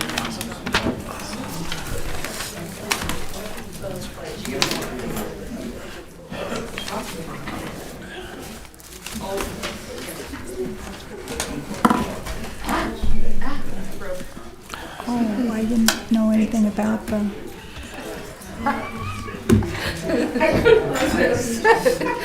I'm broke. Just, This one is, they haven't Still didn't served change. alcohol in it, so Try it again. it's a cause to be down. It's a resort license. So if we take it, when they get it How are you, Tom? certified, It isn't like we're going to lose it.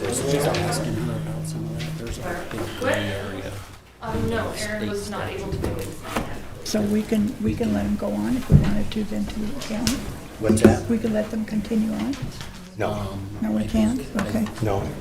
But, The gray area. but if we, well, Wendy will explain it. But Okay. if we take it, That's what it isn't like the town loses it. You can't get it. Okay. It isn't like one of the regular ones. That's what I talked to her about. When does it catch up with the paint?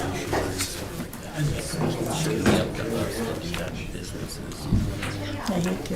Well, if they're open, they're open. If they're not, they're not. Yeah, I mean, that should be on them. You know what I mean? That's how I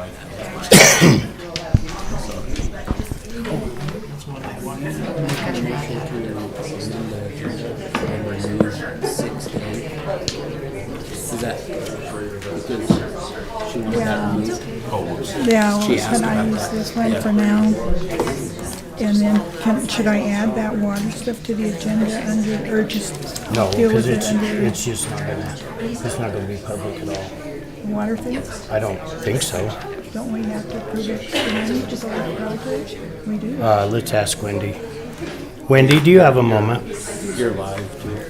You're live too. Yeah, I know we are. Oh, is that not? On that. Get on, here's to get on the page. Which one do you use to pass this top one? To get past this, I use this one, Rawlins 202. Okay. And that one should work.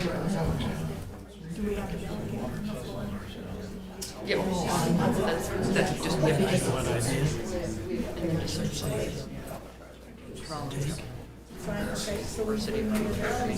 search these many times. I think it's this top one. Click on that. Yep. Exactly. Then I'll go to these two. Yep. Okay, I'll get her. Okay. Thank you. Thanks. Yeah. Thank you. This is what I thought. No, you're fine. You're fine. That's just my scribble pad People too. know. Sometimes I say, as city, There's a. we're working on it. But nice.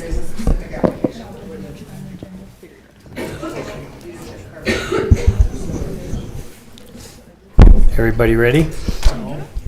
Okay, well, Okay, go ahead. Go ahead. I'll get it. all right, I will call this meeting to order at 7:34. Please join us for the Pledge of Allegiance.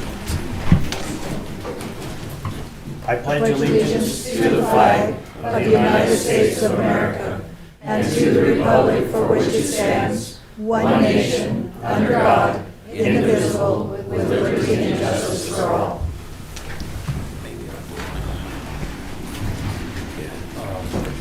Thank you. Can I have roll call, please? Mayor Wycombe, Here. Vice Mayor Wells, Here. Councilmember Durst, Councilmember Gardner, Here. Councilmember Martinez, Here. Councilmember Smith, Here. Councilmember Weisenberg. Here. Next thing on our agenda is to approve the agenda. Councilman Smith. Yes, Mayor, I move to approve the agenda of October 18, 2022 with the following amendments. Under 6A, that the employee of the third quarter be postponed until next meeting. And I don't think we need any change on direction from city manager. We'll handle that then. So that's my motion. Second. All right. There's been a motion made to and seconded to approve the agenda with the exception of removing 6A. Whenever you got somebody, raise your hand. Honorable Mayor and Council, we have added 2 items since the agenda was originally released, which I had listed. I didn't know if we needed an official amendment because those were added on Friday after it was released. Is that the discussion on the water? It's the addition of funding for design costs for Phase 3 of water infrastructure and addition of approval of minutes of October 14th. And that is, where did you add that, under new business as G? Yes, those would be listed currently as new business. Minutes. Is the one in the minutes. Yeah, 10E Jenny? And minutes 3B. And I thought I'd written the motion correctly, but my apologies. It's okay. It's amended as stated. Right? Or I move that it be amended as stated. Or approved and amended. I Sorry, would second that. sorry. Thank you, Honorable Council. Okay, now, there's been a motion made and seconded to approve the agenda with the following changes. Removal of 6A, which is employee of the quarter, and with the addition of approval of the minutes of October 14th, and the addition of funding for design costs phase 3A. Is there any further discussion?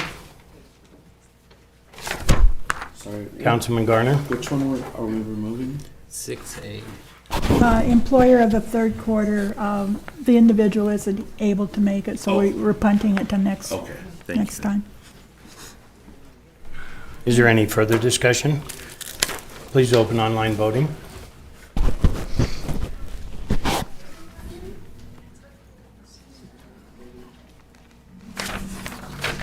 Mr. Mayor, I'm going to vote yes on that. My computer will not take my password. It wants me to change it, and it ain't taking it. So, I think I do fine, but I need an agenda so I can follow it. That's my script. Okay. Thank you.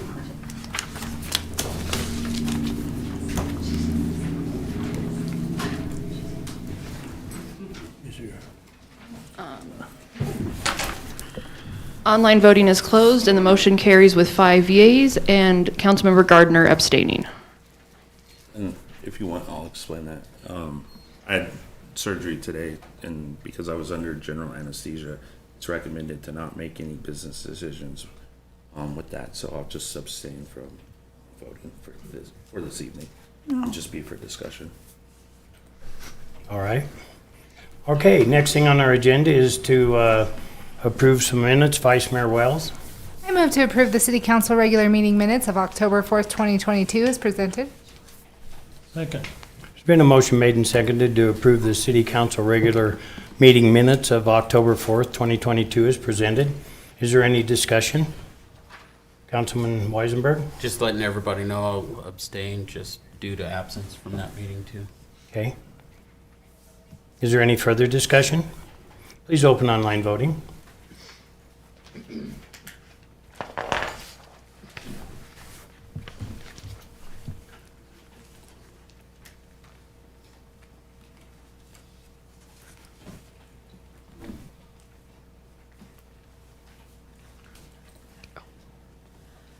Online voting is closed and the motion carries with 5 yeas and Council members Weisenberg and Gardner abstaining. The next thing on our agenda is another set of minutes to approve. Vice Mayor Wells. I move to approve the minutes of October 14th, 2022 special council meeting as presented. I'll second that. There's been a motion made and seconded to approve the minutes of the October 14th, 2022 special meeting as presented. Is there any further discussion? Please open online voting. Honorable Mayor and Council, I seem to have not clicked the right button. It did, can we do a voice vote? We sure can. All in favor say aye. Aye. All opposed, aye also. All opposed, same sign. Motion carries.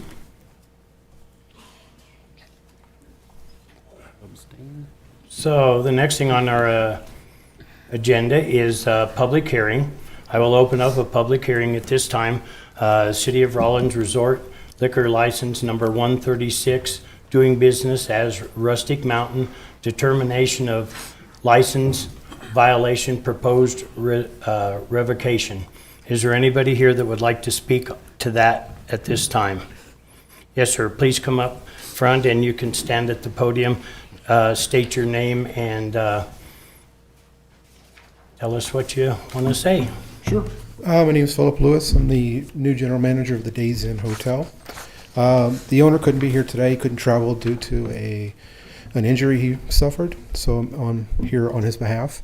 It took over about 7 months ago at the hotel, and sometime in the middle of June, I think, or July, we got a visit from the state liquor division, and he came and asked if we wanted to know where our restaurant was. And as far as my knowledge, we haven't had a restaurant there in many years. And so I was like, sir, we don't have a restaurant. And he's like, well, according to the resort liquor license for the state, you've got to have a full functioning restaurant with a chef and cook and servers. So I immediately shut down the bar. We haven't sold a drop of liquor since. The sheriff came by and checked on us maybe about 3 or 4 weeks later, just told him the whole story. Talked to the owner, and he gave us, there was a list of 3 things that we needed to do, and the owner mentioned that we had done 2 of the 3, and the 3rd thing that we had to do was change the name on the Rustic Mountain Lodge to make sure that everything matched up, which we did. So what the owner would like to do, and I guess what we'd ask, is just to give us a little bit more time. We did talk to Jason at the state, and he said that if we were to be shut down for, if we were to be shut down for the time that we needed to be able to either bring in a business and open up the restaurant that way. I redid the dining room. The kitchen does need a little bit of work. The bar area is fine. We actually had Mikkel come out today and inspect it, and she said everything was ready to go. So what we're looking for is either to find a business to come in, and if they want to start their own business, they can do that, or be able to give me the time to be able to start our own restaurant and our own business within a hotel. It hasn't been a priority for me because when I took the hotel over, I thought that there was more important issues, the outside of the building. I don't know if anybody's seen some of the changes we've made, putting out the lights and painting the awning and improving the building. So that's been my first main goal. Actually, we're building a gym now. So the other thing is I'd like to be able to have time to, if I can't find a business, to be able to start our own restaurant and business within. So if you, any time that you guys could give us that, we'd greatly appreciate it. I'll keep the bar closed and won't sell a drop of liquor until that point. But that's what I'd like to do. That's kind of my plan. Okay, thank you. Thank you. Is there anybody else that would like to speak at this time? All right, thank you. At this time, I'll close the public hearing and move to the next thing on our agenda, which is citizens' participation. This is a time set aside by resolution number 2C-96 that allows for public to comment for up to 5 minutes. And it has to be about something that is not presently on the agenda. And if you would like to come up, just feel free to come up and come to the podium and state your name and tell us what you would like to say. Hello, I'm Betty Sjogren, and I have Circle Cross Trailer Court. And I've been informed that that the city is going to be charging $62 the minimum utility bill for all spaces, trailer spaces, apartments, and I assume empty houses. And this would be a bill that would be incurred even if the water is turned off. And that would cost the owner about $750 a year for services they aren't even using. And I just think that affects a lot of people in Rawlins, and I would like more information about it. And I don't know if that was passed in the, we need to change the water rates or not. And also, I've heard there's some discussion about putting a master meter in at our trailer court. And we already have individual water meters. They're billed out individually to each space. And my opinion is it's a good system because we can tell which trailer is using excessive water if they have a running toilet, which is usually the common problem. And, you know, we can pinpoint the space.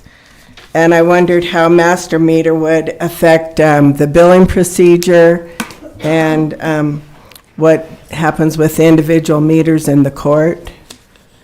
I'd like some input about these two issues. Betty, I'm not sure about the master meter thing. Either I didn't understand or I don't think that's happening.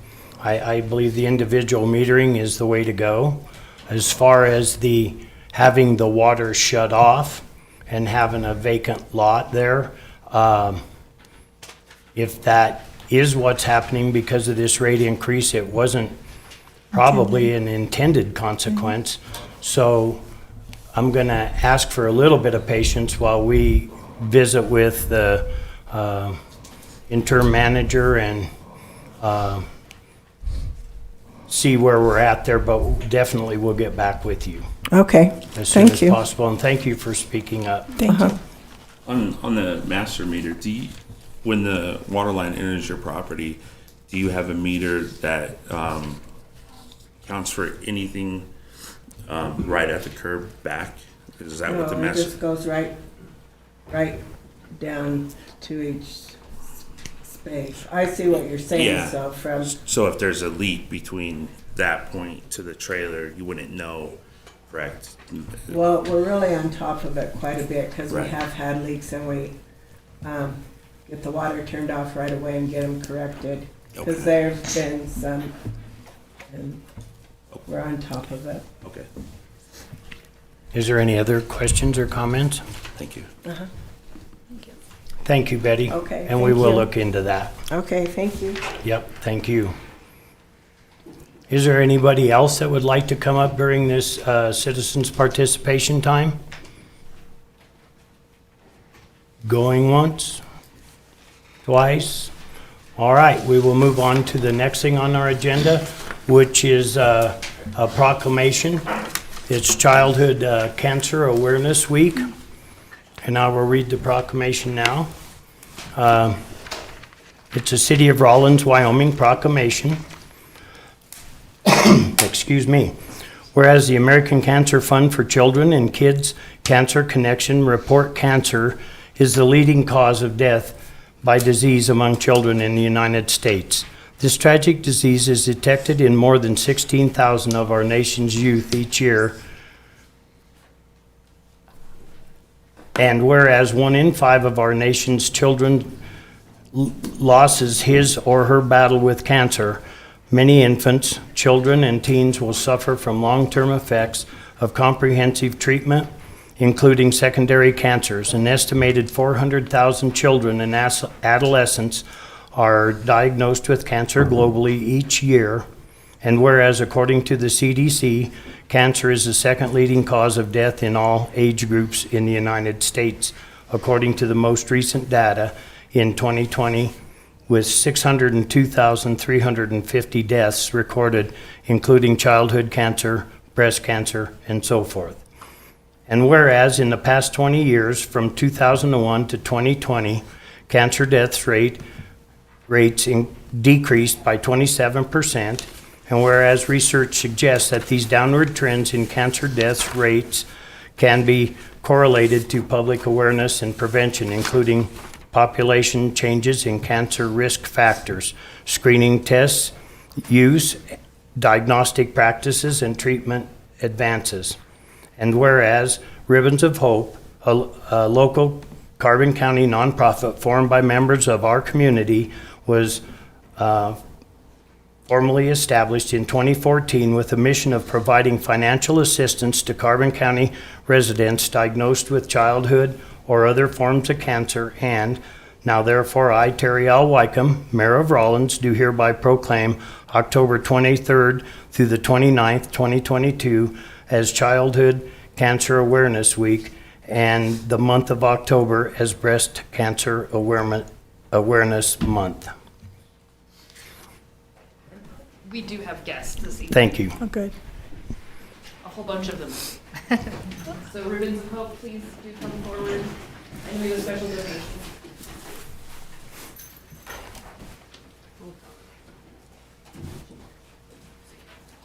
One time you can't make a homely change.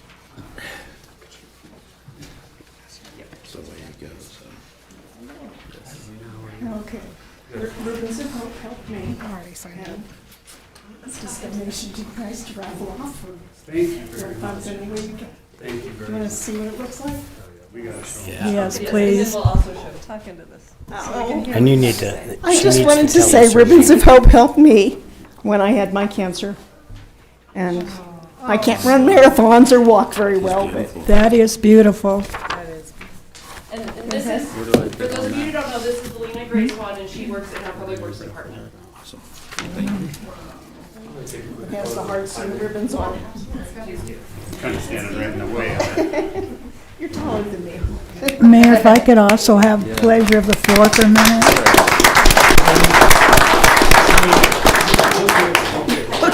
Okay. That's beautiful. Yes, it is. I also want to thank Ribbons of Hope too, because they helped me last year when I had cancer, and I'm doing well, and because of their help, I made it over the hump. Thank you all very much. Yes, thank you all And for I what would you like do. to help Yes, you you may. Please later. do. Honorable Mayor and fellow City Council men and women, thank you for, one, recognizing our organization. I just wanted to kind of update some stats real quick. Since we kicked this off, we've actually helped out 209 applicants in Carbon County with assistance. And the total dollars that we've given out since we started this is $191,435.79. This year alone, we've given out somewhere, where did my numbers go here?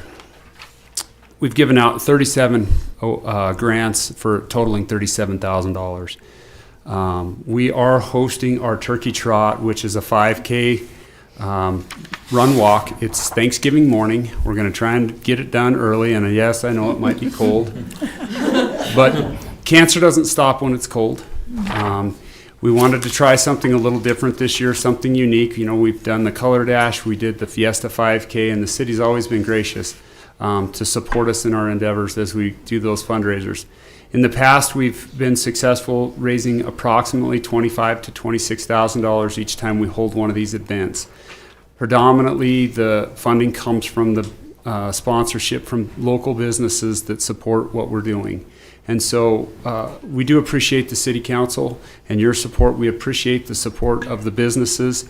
I did provide you all with a little flyer of our event coming, the Turkey Trot. And for those of you that don't like the cold, there is a virtual option. We do have medals this year. We have T-shirts. Really, the idea here is to support those folks that are battling cancer and hopefully making it just a little bit easier for them to get by.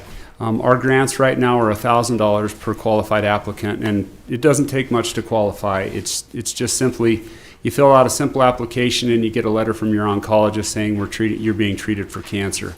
We're not here to judge, we're here to help. So thank you for your time, thank you for the support. Belina, thank you for the quilt.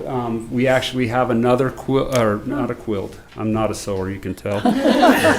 Afghan that Belina has made, and we're gonna raffle them both off, and we're gonna give those away at the Turkey Trot. We're gonna at least draw the tickets. You don't have to be present to win, but we really appreciate the support. It's important that we're supporting our community, and we appreciate everybody's help. So thank you. Well, and thank you for what you do.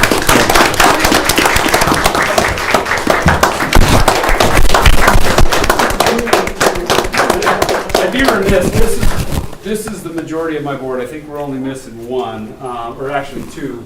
But this is the group that pretty much does all the work to get this event off the ground. So if it weren't for them, we probably would not be able to get this done. So thank you. Thank you. Thank you so much.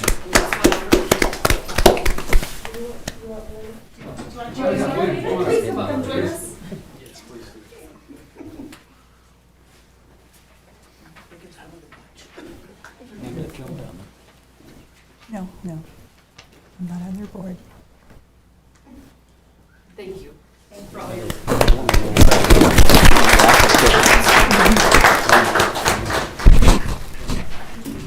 Copper, where do we get the tickets? So on there, you can scan that with your phone. No, go for it. Yes. Thank you. We're gonna have those tickets out. Either any of the board members will have them, then we'll be selling them. We'll also try and do something with Venmo online for those folks that. Okay. You know, it's an electronic age. We've got the Venmo account set up. We're gonna promote it on our Ribbons of Hope Facebook page. Great, awesome, thank you. Yes, you're welcome. Thank you. Well, thank you. You're welcome. Thank you. The next thing on our agenda is city council reports. We will, the Carbon County Council of Governments, we have not met since the last meeting. So I will go to DDA Main Street, Councilman Smith. DDA met yesterday, and we have a lot of exciting, let me start over. We have a lot of exciting events coming up, and I'll go through some of them, and then I want to talk about a couple little projects that, not little, but significant projects they'll be bringing up, and it's really pretty exciting stuff. Okay, I had this all right here, and then I got excited about other things. Okay, I'm going to go through this. Blue Plaid Friday is on November 25th. Small Business Saturday is November 26th. The Rawlins Chamber Starlight Parade is scheduled for November 28th.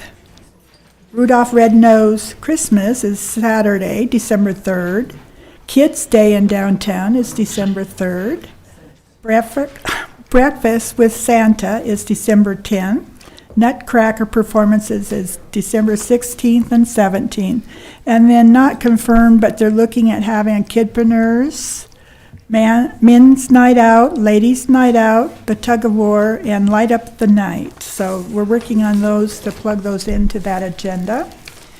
And then with that said, I believe that Pam has talked about the Carbon County Startup Challenge update where we had 25 applications, 6 finalists, and those, I think around December 8th, they'll be looking at who wins those, and that's going, I don't know who those people are, but I think it's going to be pretty exciting things to hear about what businesses might be coming.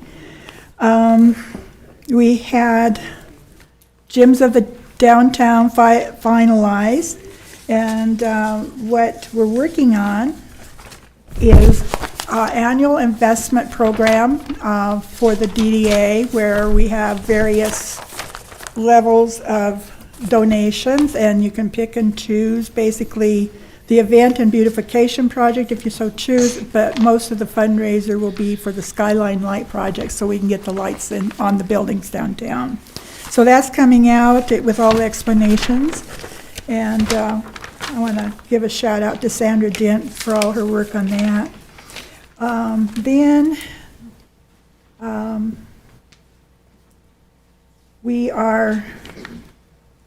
We adopted a code of ethics for the DDA, so I think that was nice. We are having a trick and treat downtown on October 31st from 3 to 5 for the kids. So we'll be inviting all the kids after school to come down and trick or treat with all of us. We will have, the real exciting thing too is that the Smithsonian, through their Spark program, it has picked 4 states, and we think they're coming to Rawlins, Wyoming.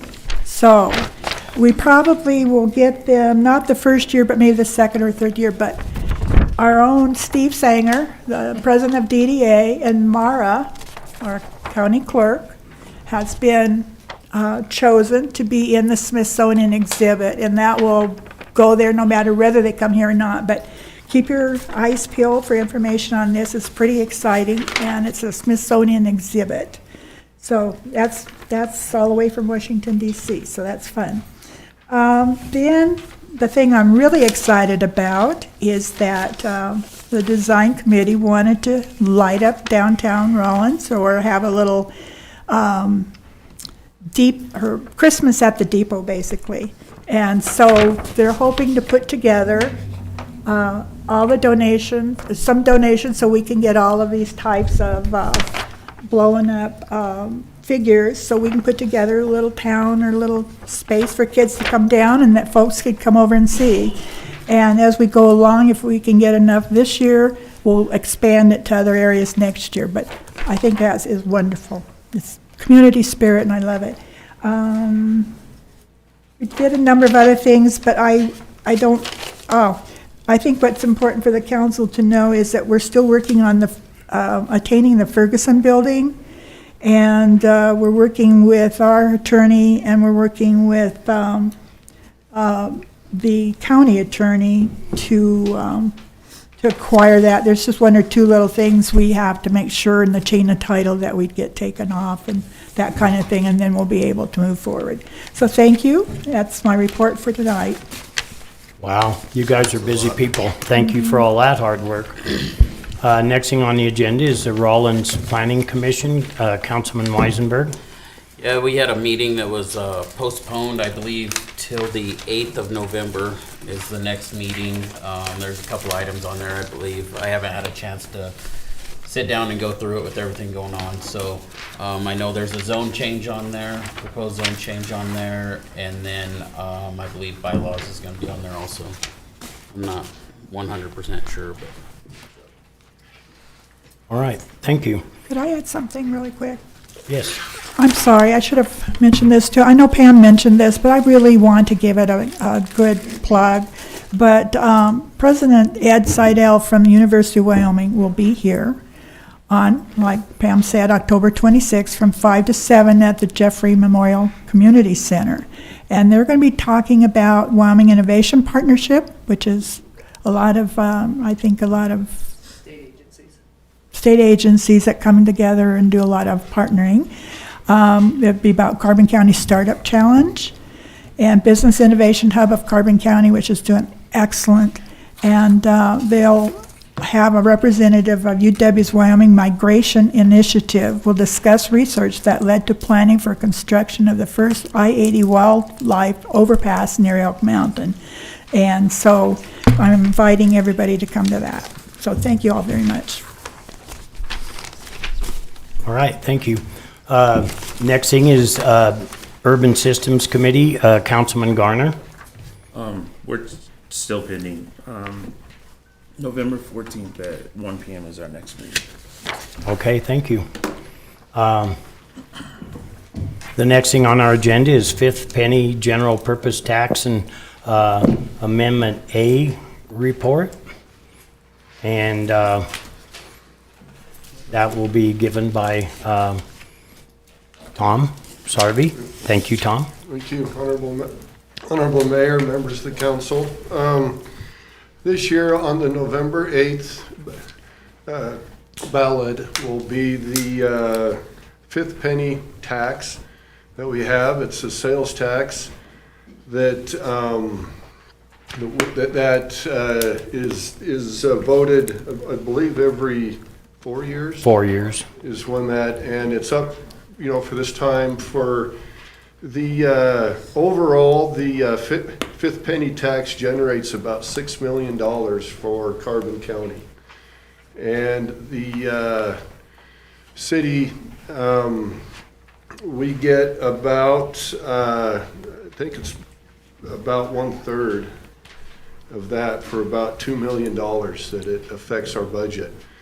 Over time, we've just kind of put that into the budget, so it's kind of hard to tell what exactly it's spent on because it can be spent on anything basically general fund related. And so we've just kind of put that into the budget.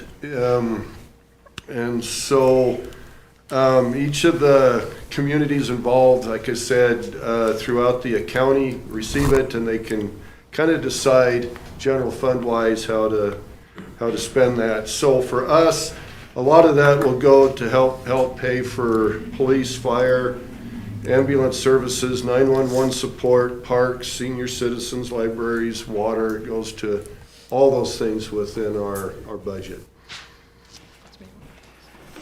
So, yep. Okay, thank you. Next thing on the agenda is city manager and staff reports. Okay.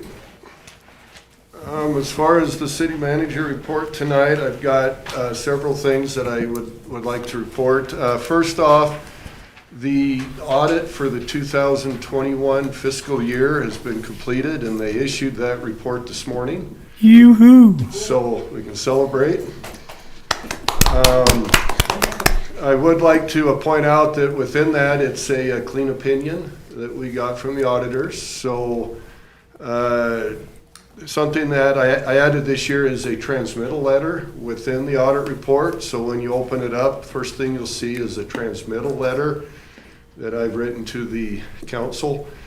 And that will explain a lot of the different things with the audit and what we've done. And that'll lead into a management discussion and analysis section that you'll see in there also. And I wrote that this year also. So any questions on that, I can help with that. The 2020 report had 3 audit findings in it. And I'd just like to say that we got that down to 1 in this year. And that was just a general ledger reporting of capital assets. We found all of the capital assets this year, but some of those were recorded in an expense category versus capital. And we're going to have that taken care of by the next audit. So we just had the one finding. I will work on the reserves, and I will issue a report to the council next meeting at the November 1st meeting, and I will share with you what the reserves basically are and kind of where we stand with those, and I will bring some recommendations as to how we can allocate some of those reserves and different things that we should keep in mind with those reserves. So I will have that for you at the November 1st meeting.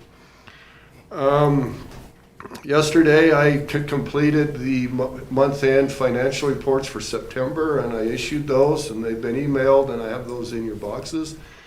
The public can find those on our website. We upload those to our website, and I also will have a stack of them at the customer service desk of the finance department.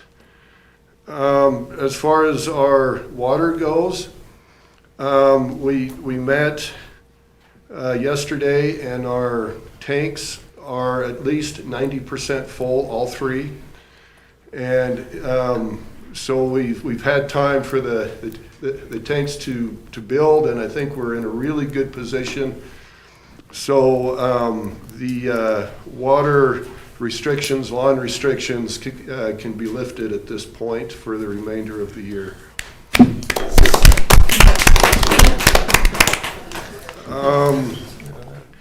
I emailed to council, I went out and I looked at the Wyoming waste systems where the billings came in higher than the quoted amount that we received. And that total over the quote since April of last year is about $3,400. We will work with Wyoming Waste Systems on that and let them know of the situation and see if we can be reimbursed for that overage.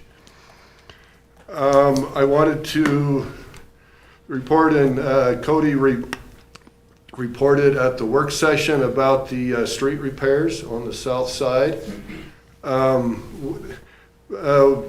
For now, those holes that they had from the utilities will be filled with the rotomill. It's basically a recycled asphalt, and that should get us through the winter to where it will not affect our snow plows and the blades and those different things, and it should be settled for the winter months. And then we are working with the utility to see how we could get the pavement back in there to, so that it, we'll be back to the normal condition. And one last thing to report real quick is on our survey for the grant, CDBG grant for, we have two CDBG grants that we would like to apply for, but our eligibility was such that we had too high of a percentage of high income. So we are doing a survey, and to date, we've had about 170 responses on that survey. We need to get to about 352. So we're about halfway. We have contacted all of the addresses have been contacted, and we've left cards, and we have volunteers going door to door to those, and so we are still really pushing that effort forward. To date, about 60% of those would be classified as low to moderate income. 40% of the responses would be classified as high income. So currently those percentages are in our favor. We just have to be able to reach that overall number. And so anything that we can do to, just to have these people respond would be appreciated in any way that we can. We've ran 2 different ads on the radio. We've been in the newspaper, Facebook. We've been all over the media scene trying to encourage those to respond. And we have about a week and a half left to get that last half. And so I will keep you updated on the status of that. So that's my report. Okay, well, thank you. Councilman Martinez had a question I first, just and then have a small Smith. one on them cuts on the street that the gas company's putting in. They tamped them down today. I don't know why they would tamp them if they're gonna dig them back out. It didn't make, and they've left a number of them metal plates next to it. I'm assuming they're gonna pick them up, but, are we gonna be doing that work, or are they gonna do it?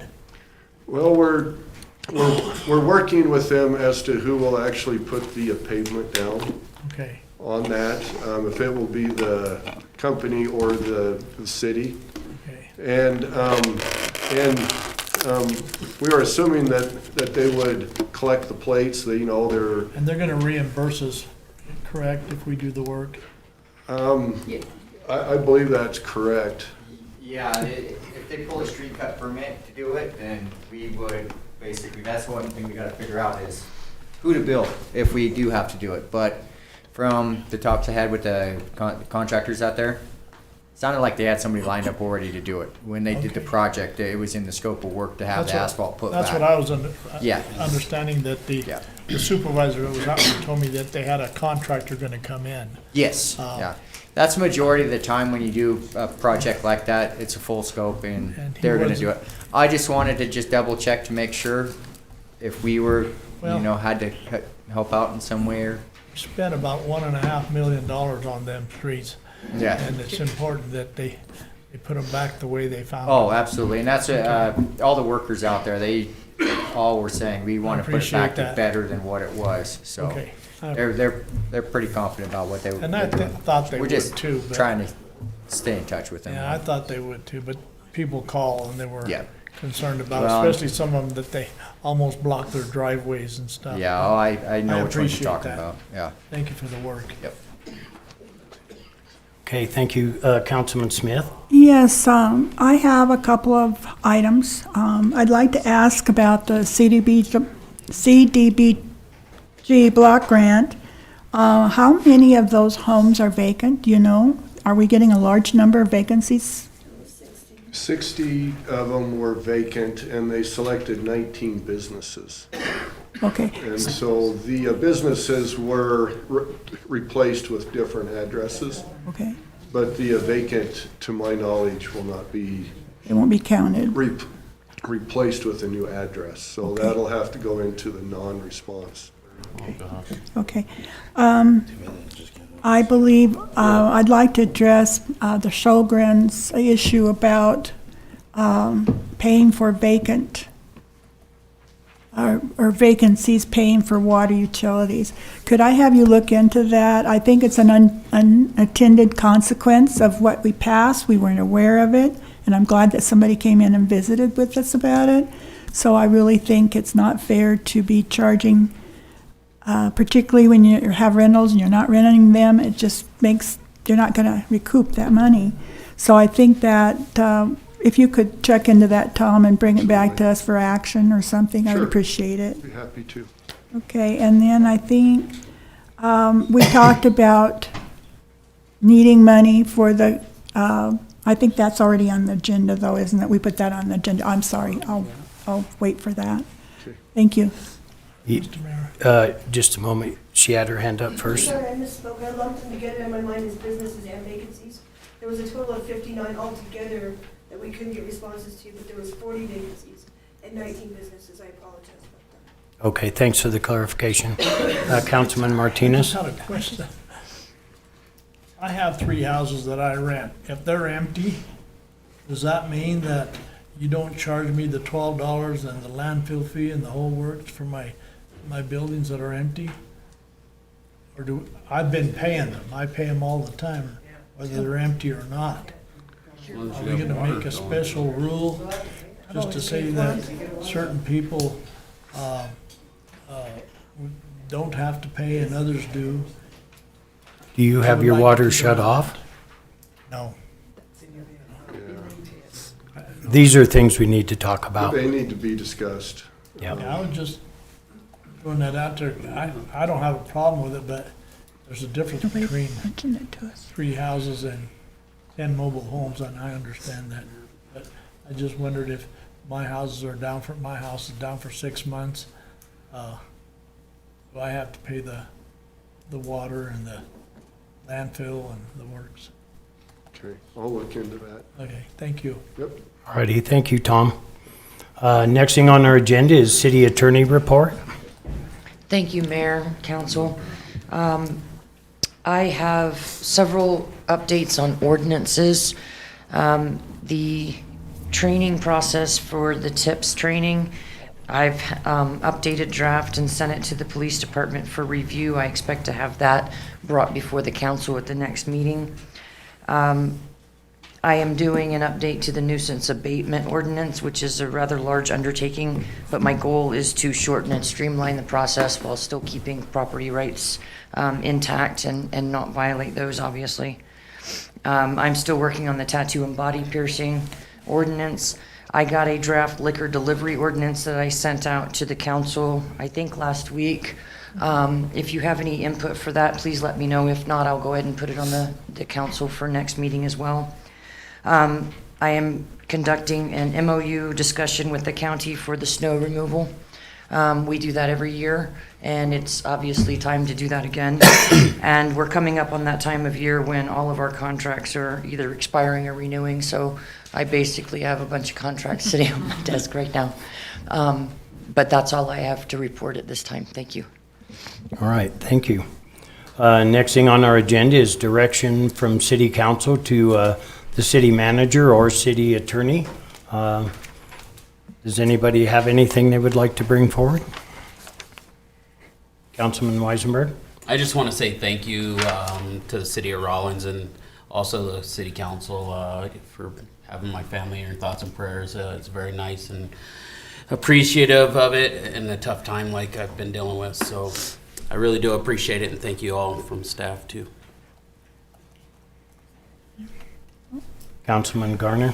It's not direction, it's just a thank you, Jason, for the roller skating. The kids absolutely loved it. They've been talking about it every single day since it opened, and even my friends, my adult friends, they got out there and everybody loves it. So just thank you for that. It was great. Is there anything else? All right, we'll go to the next thing. Unfinished business. This is Direction from, let's see where I'm at here. I'm lost. You got me? Skate park. Okay. Considering the official name of the new skate park, Vice Mayor Wells. It is with great honor I move to name the new skate park after Joshua J.R. Rodriguez. Second. There's been a motion made and seconded to name the new skate park after Josh J.R. Rodriguez. Is there any discussion? I'm sorry, it's just, he was a very, very close friend. Is there any discussion?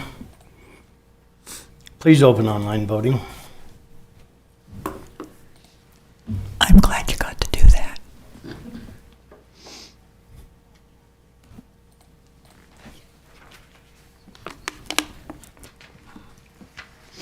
I guess I should explain, J.R. Rodriguez was a kid that worked for us at our business, and he was almost like one of our kids, and he always had a skateboard, and all he talked about was skateboarding, and he came to the city council asking for a skate park, and it was just his passion, and he moved to Casper, and he has passed away, but it's great to be able to do this, and when we do the official part of it up there at the skate park, I will invite his mom and ex-wife so the kids can be there, and the grandmother. I know they would love to be there, so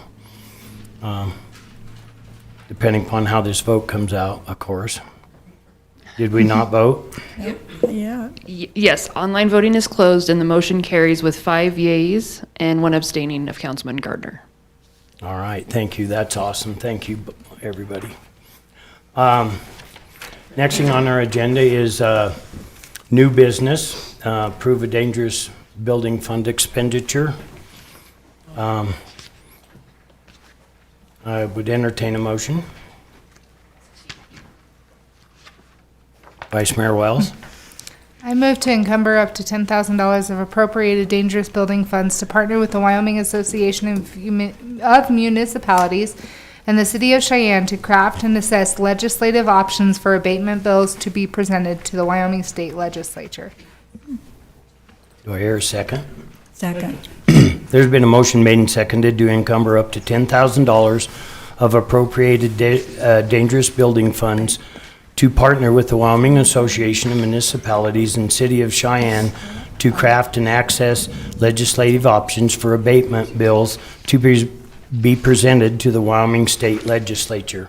Is there any discussion? And Pete Laybourne is a city council person from Cheyenne, and thank you for coming here, Pete, to talk to us. Well, I'm glad to be here, Honorable Mayor and Council, because this is an important issue in every municipality in Wyoming, and it's something that I've dealt with for many years in many ways, but it really sometimes becomes almost unmanageable. When we reach the point that those abandoned and dangerous buildings, and I want to emphasize that nothing good ever happens in an abandoned building. There's just a lot of law enforcement and health and bad behavior that goes on, but it totally detracts from the neighborhood or from the business district. And so DeBari's an old friend of mine. We went to school in Laramie a few years ago, and we are running into each other, and we talk about this. And that's the Association of Municipalities had such a resolution and commitment last year, and then at the meeting this summer, we really felt like we needed to continue that effort. And I think that part of that, and the most important part in the legislators that I've discussed with in Laramie County, point out the incredible cross connections and difficulty to really have our authority, I believe, under Title 15 exercised.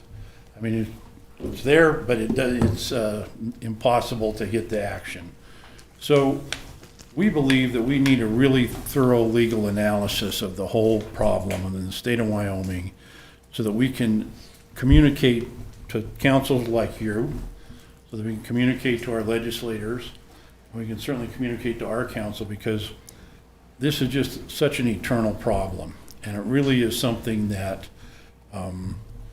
those of us that serve want to help with, but when you get down to the legislature with the magnitude of the bills, you really have to come armed, and armed with knowledge and experience that can really make a difference there. And I can tell you, I've been on our council for quite a while and been involved in city government, and so I know how long it takes, and I know what it takes, and it takes persistence until you get a result, or some people give up. But I had an experience myself not too long ago with this, we brought forward an ordinance change that was going to really look at how we would become the first lien holder, so that we weren't the third and the fifth. And man, those bankers came down there in a posse, and they were thinking that I was out to destroy our city, and that this was just absolutely unbelievable. And I'm like, wait a minute, guys. Maybe we're talking about a few extreme cases that definitely detract from every neighborhood and every mortgage that you hold in our city. And they had the realtors jumped on board, and I'm telling them, hey, look, we want to have you be able to pocket more money from a better community and a better neighborhood. And of course, the older neighborhoods have problems, and it was certainly eye-opening to me to see the Pink Motel today. The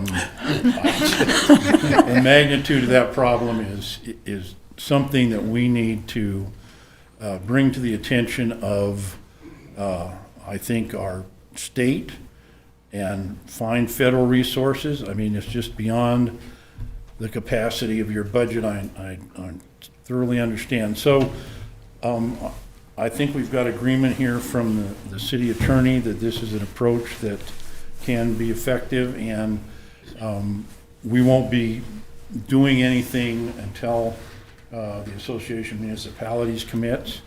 And I certainly believe the city of Cheyenne should commit. We've really ramped up our nuisance and code enforcement, and then it reaches a certain point and you just stop cold, and that's really unacceptable. So I intend to ask every community in the Association of Municipalities to send us some problems that they have and what their experience has been, because it is universal, and it is something that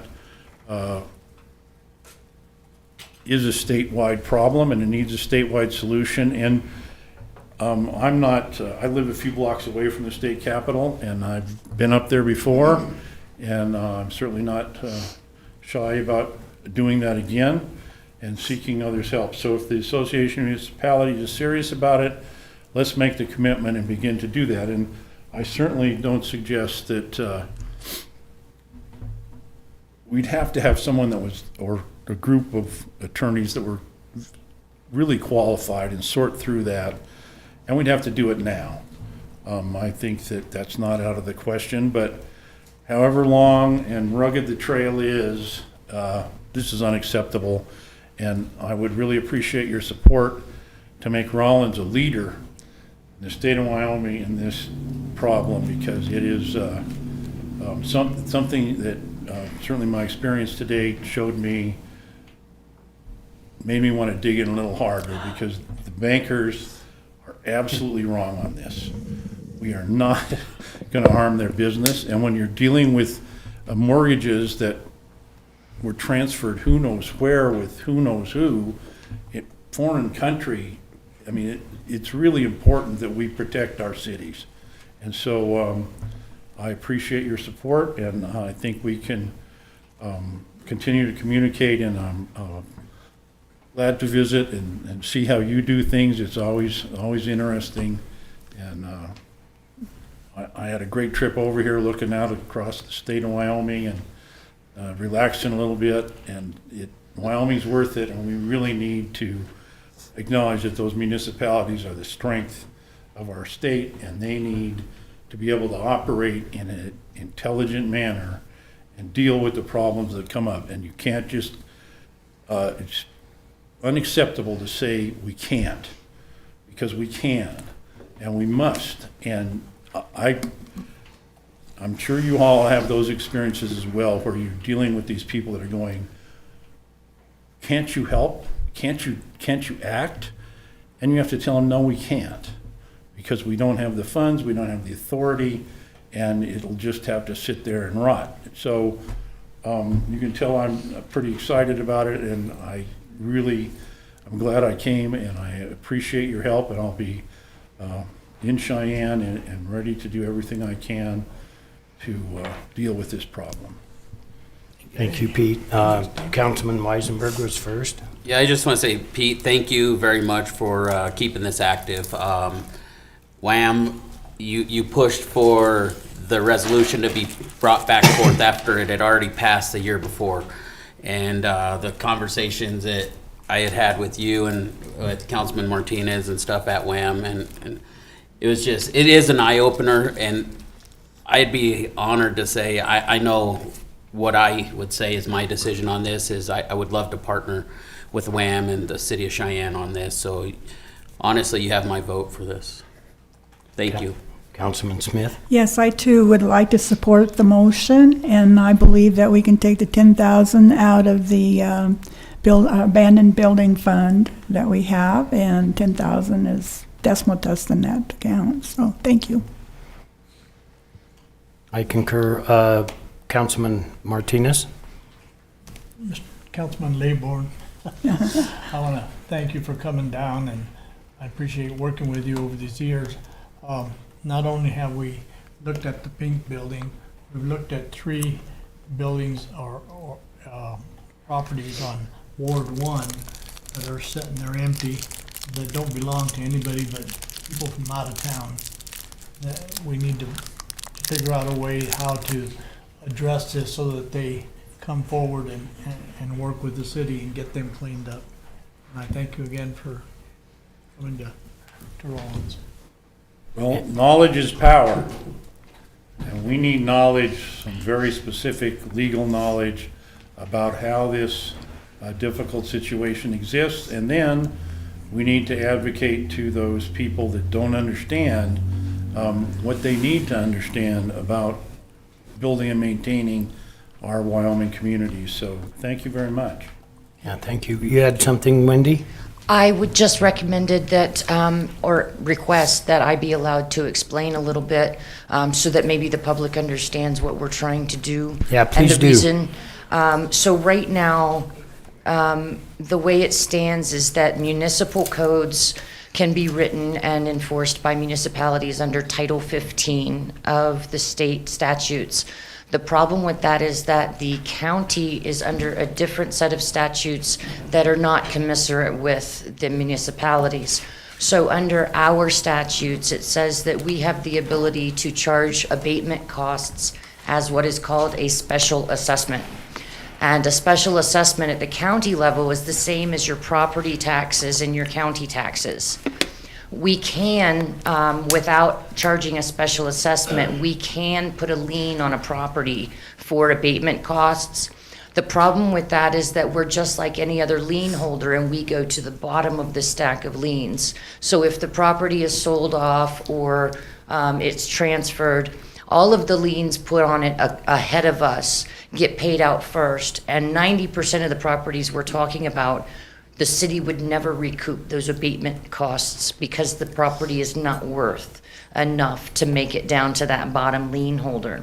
So if we were to be able to get the legislature to have the county assessors help us with these assessments, then our assessments would actually go to the top under only the state and county taxes. So we would be the second to third in line for our assessments. And there's where we need to go to the legislature, because our Title 15 tells us that we can make special assessments, but the counties don't agree and are usually not cooperative with that. So that is where we're going and what we're trying to do. And thank you so much, sir, for doing this with us. Okay. Any further discussion? Please open online voting.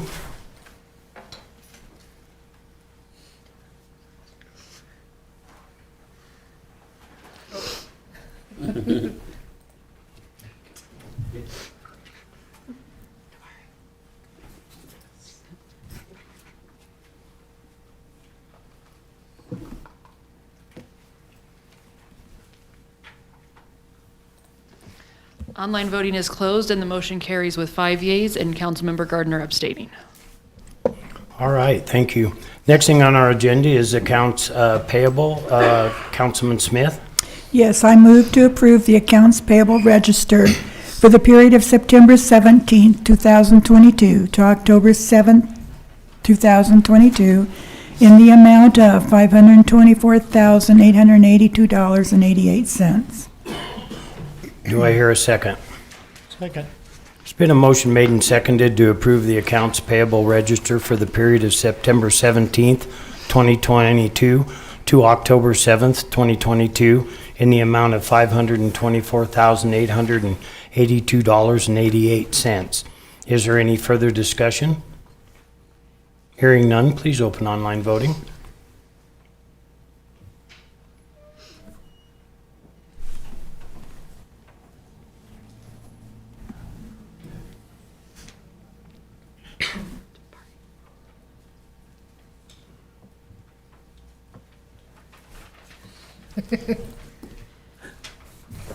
Online voting is closed and the motion carries with 5 yeas and Councilman Gardner abstaining. All right, the next thing on our agenda is approve payroll. Vice Mayor Wells. I move to approve the September 25th, 2022 through October 8th, 2022 payroll register for $258,847.74. Do I hear a second? Second. Been a motion made and seconded to approve the September 22nd, There's been a motion made and seconded to approve the September 25th, 2022 through October 8th, 2022 payroll register in the amount of $258,847.74. Is there any discussion? Seeing none, would you please open online voting?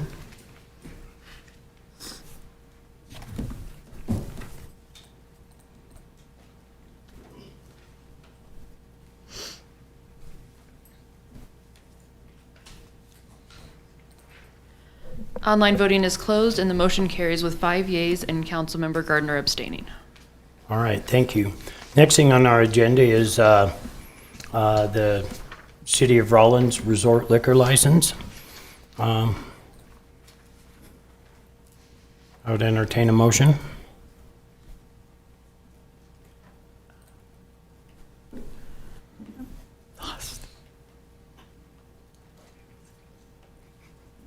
Let me realign this and then I'll help you out. Well, I don't want to make the motion, but I can if I have to. Well, I will do it, but I can't, I don't have all of the sentences Okay. on here.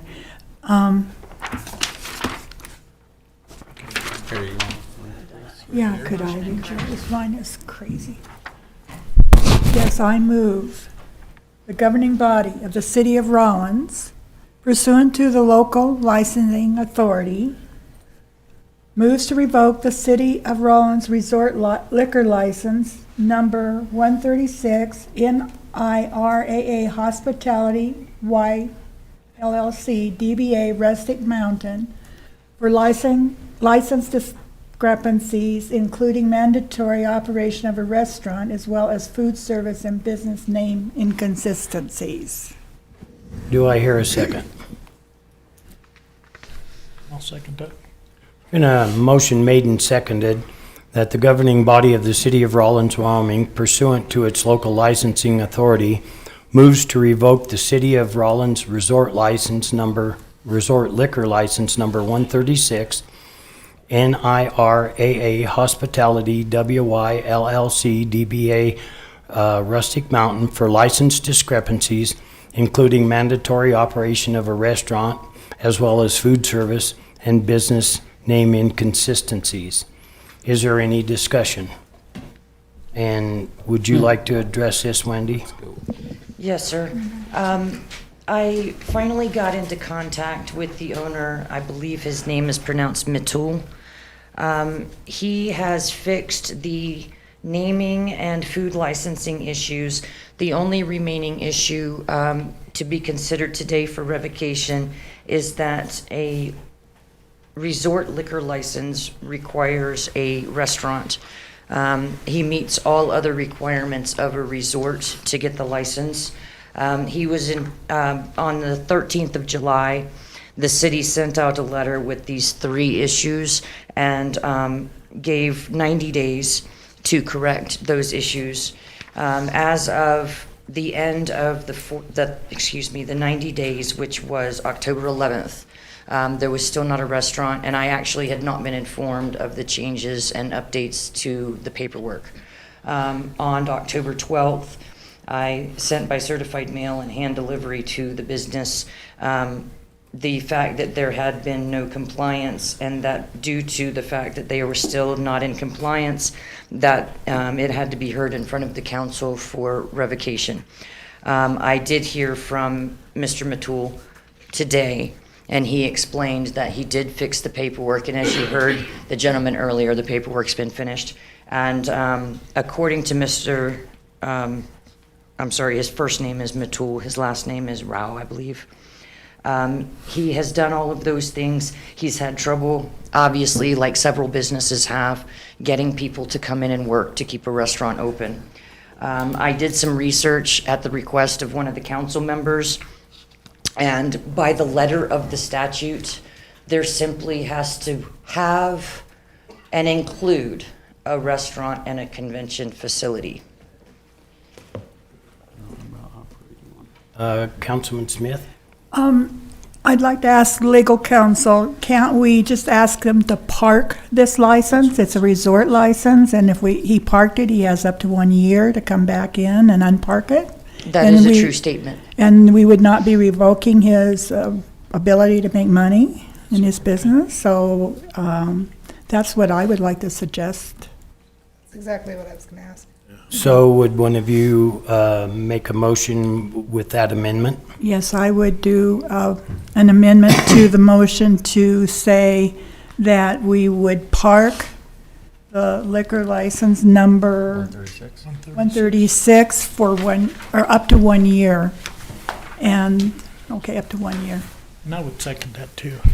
So there's been a motion made and seconded to, on an amendment to allow that this liquor license number 136 be parked for a term of up to 1 year.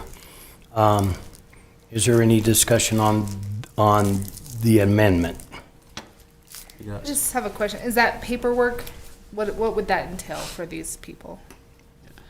Do they have to fill out a certain paperwork to park the license? How does that work? I would have to look into that. I don't know the answer. Councilman Weisenberg. The question I have is, what day is this to be parked from? Is it the day that the violation was served, or tonight? Tonight. Okay. Does that need to be included within that motion, the date? That action is taken upon the vote. Okay.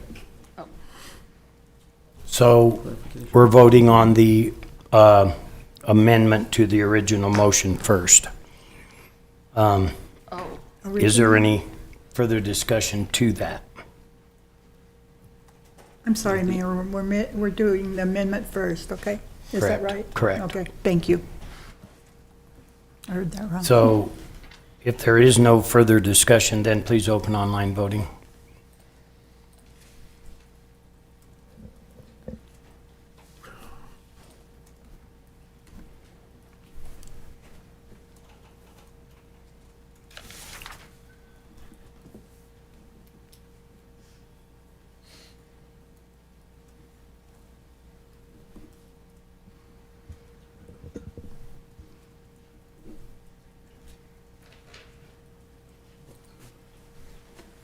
Online voting is closed, and the motion carries with 5 yeas and Councilmember Gardner abstaining. All right. If I may, Madam Vice, I will make sure the paperwork is available and have it done immediately. Perfect, thank you. And where the amendment passed, the original motion is moot. Correct. Okay. All right, thank you. Next thing on our agenda is to the water contingency expenditure. Vice Mayor Wells. I move to encumber $100,000 of the appropriated water fund contingency to cover additional design for water infrastructure Phase 3A, cathodic protection and Miller Creek blow-off repair necessary due to design funding limits set on SLIB mineral royalties grants. Second. There's been a motion made and seconded to move to encumber $100,000 of the appropriated water fund contingency to cover additional design for water infrastructure Phase 3A, cathodic protection and Miller Creek blow-off repair necessary due to design funding limits on SLIB mineral royalties grants. Is there any discussion? And I see you're ready. Yes, sir. Honorable Mayor, City Council, would you like some additional information on this? So the Public Works Department has a $100,000 contingency set aside in the budget. And I believe that this is an instance where using these funds to make whole the design of the cathodic protection system and the blow-off repairs project, this would be a good instance to use those funds. And would you like any further? Councilman Smith has a question. Actually, I have a statement. These would be coming out of the enterprise funds for water. There's a $100,000 contingency set aside in that fund, so we would not have to make any amendments to the budget, and so we would just encumber that $100,000 by voting for it. And it will help us very much at the SLIB board meeting coming up next week. So, thank you. Thank you. Any further discussion? Please open online voting.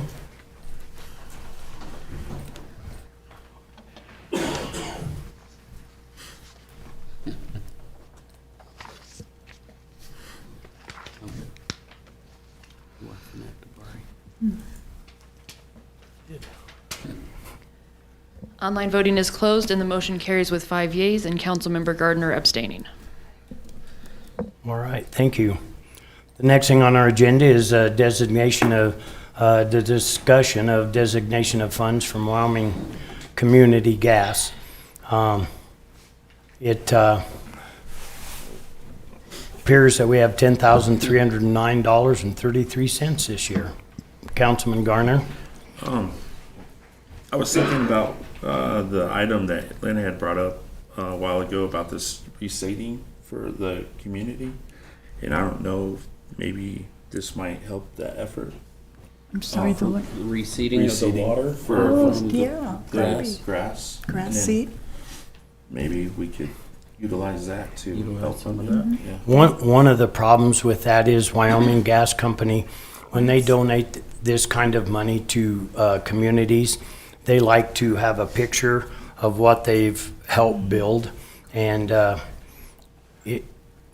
that would be hard Right. in this particular case. What about for like the cemetery or something? We could and put a allocate, plaque well, there or we'd have to put a plaque, but Or a bench. the other thing we could think about too is just making sure maybe it goes to the dog park or the other project for the conservation grant Yeah. match. And that way you could put a Wyoming Community Gas bench down there or something to say that they donated it.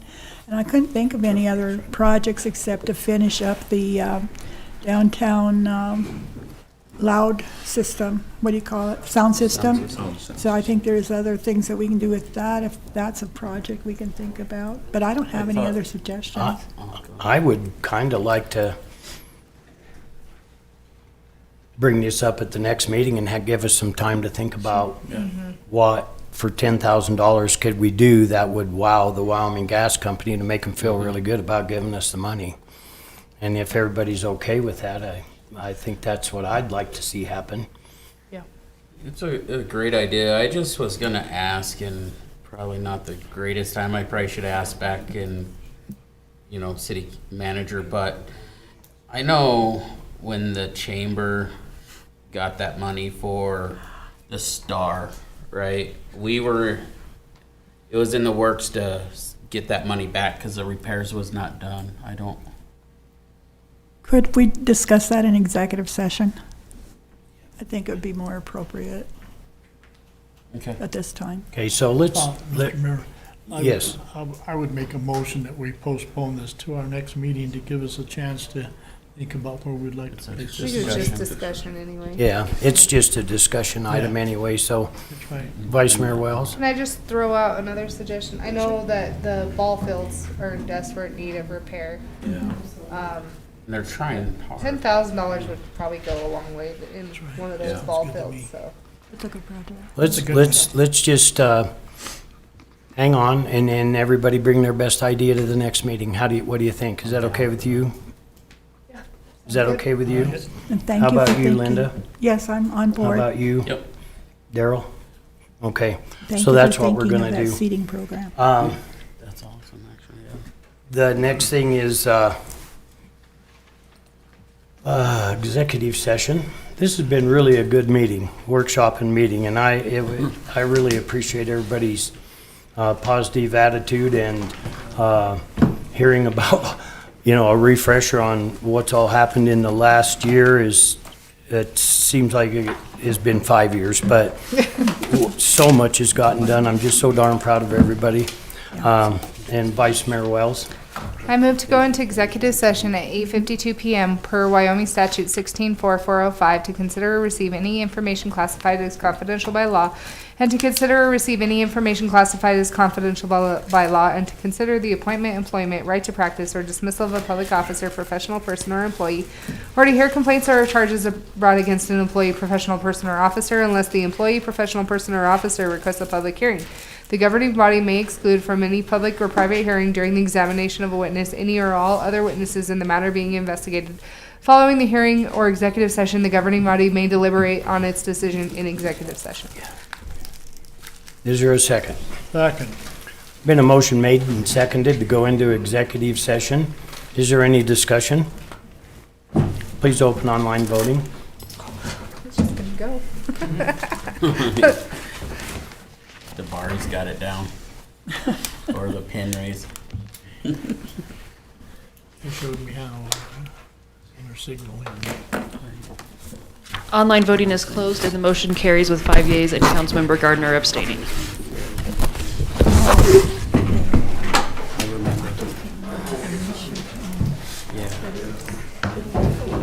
Yeah, because he was gonna bring it, or, ask for it. Well, we're either going to spend the money on it. You're fine. We're going to use that. We could put it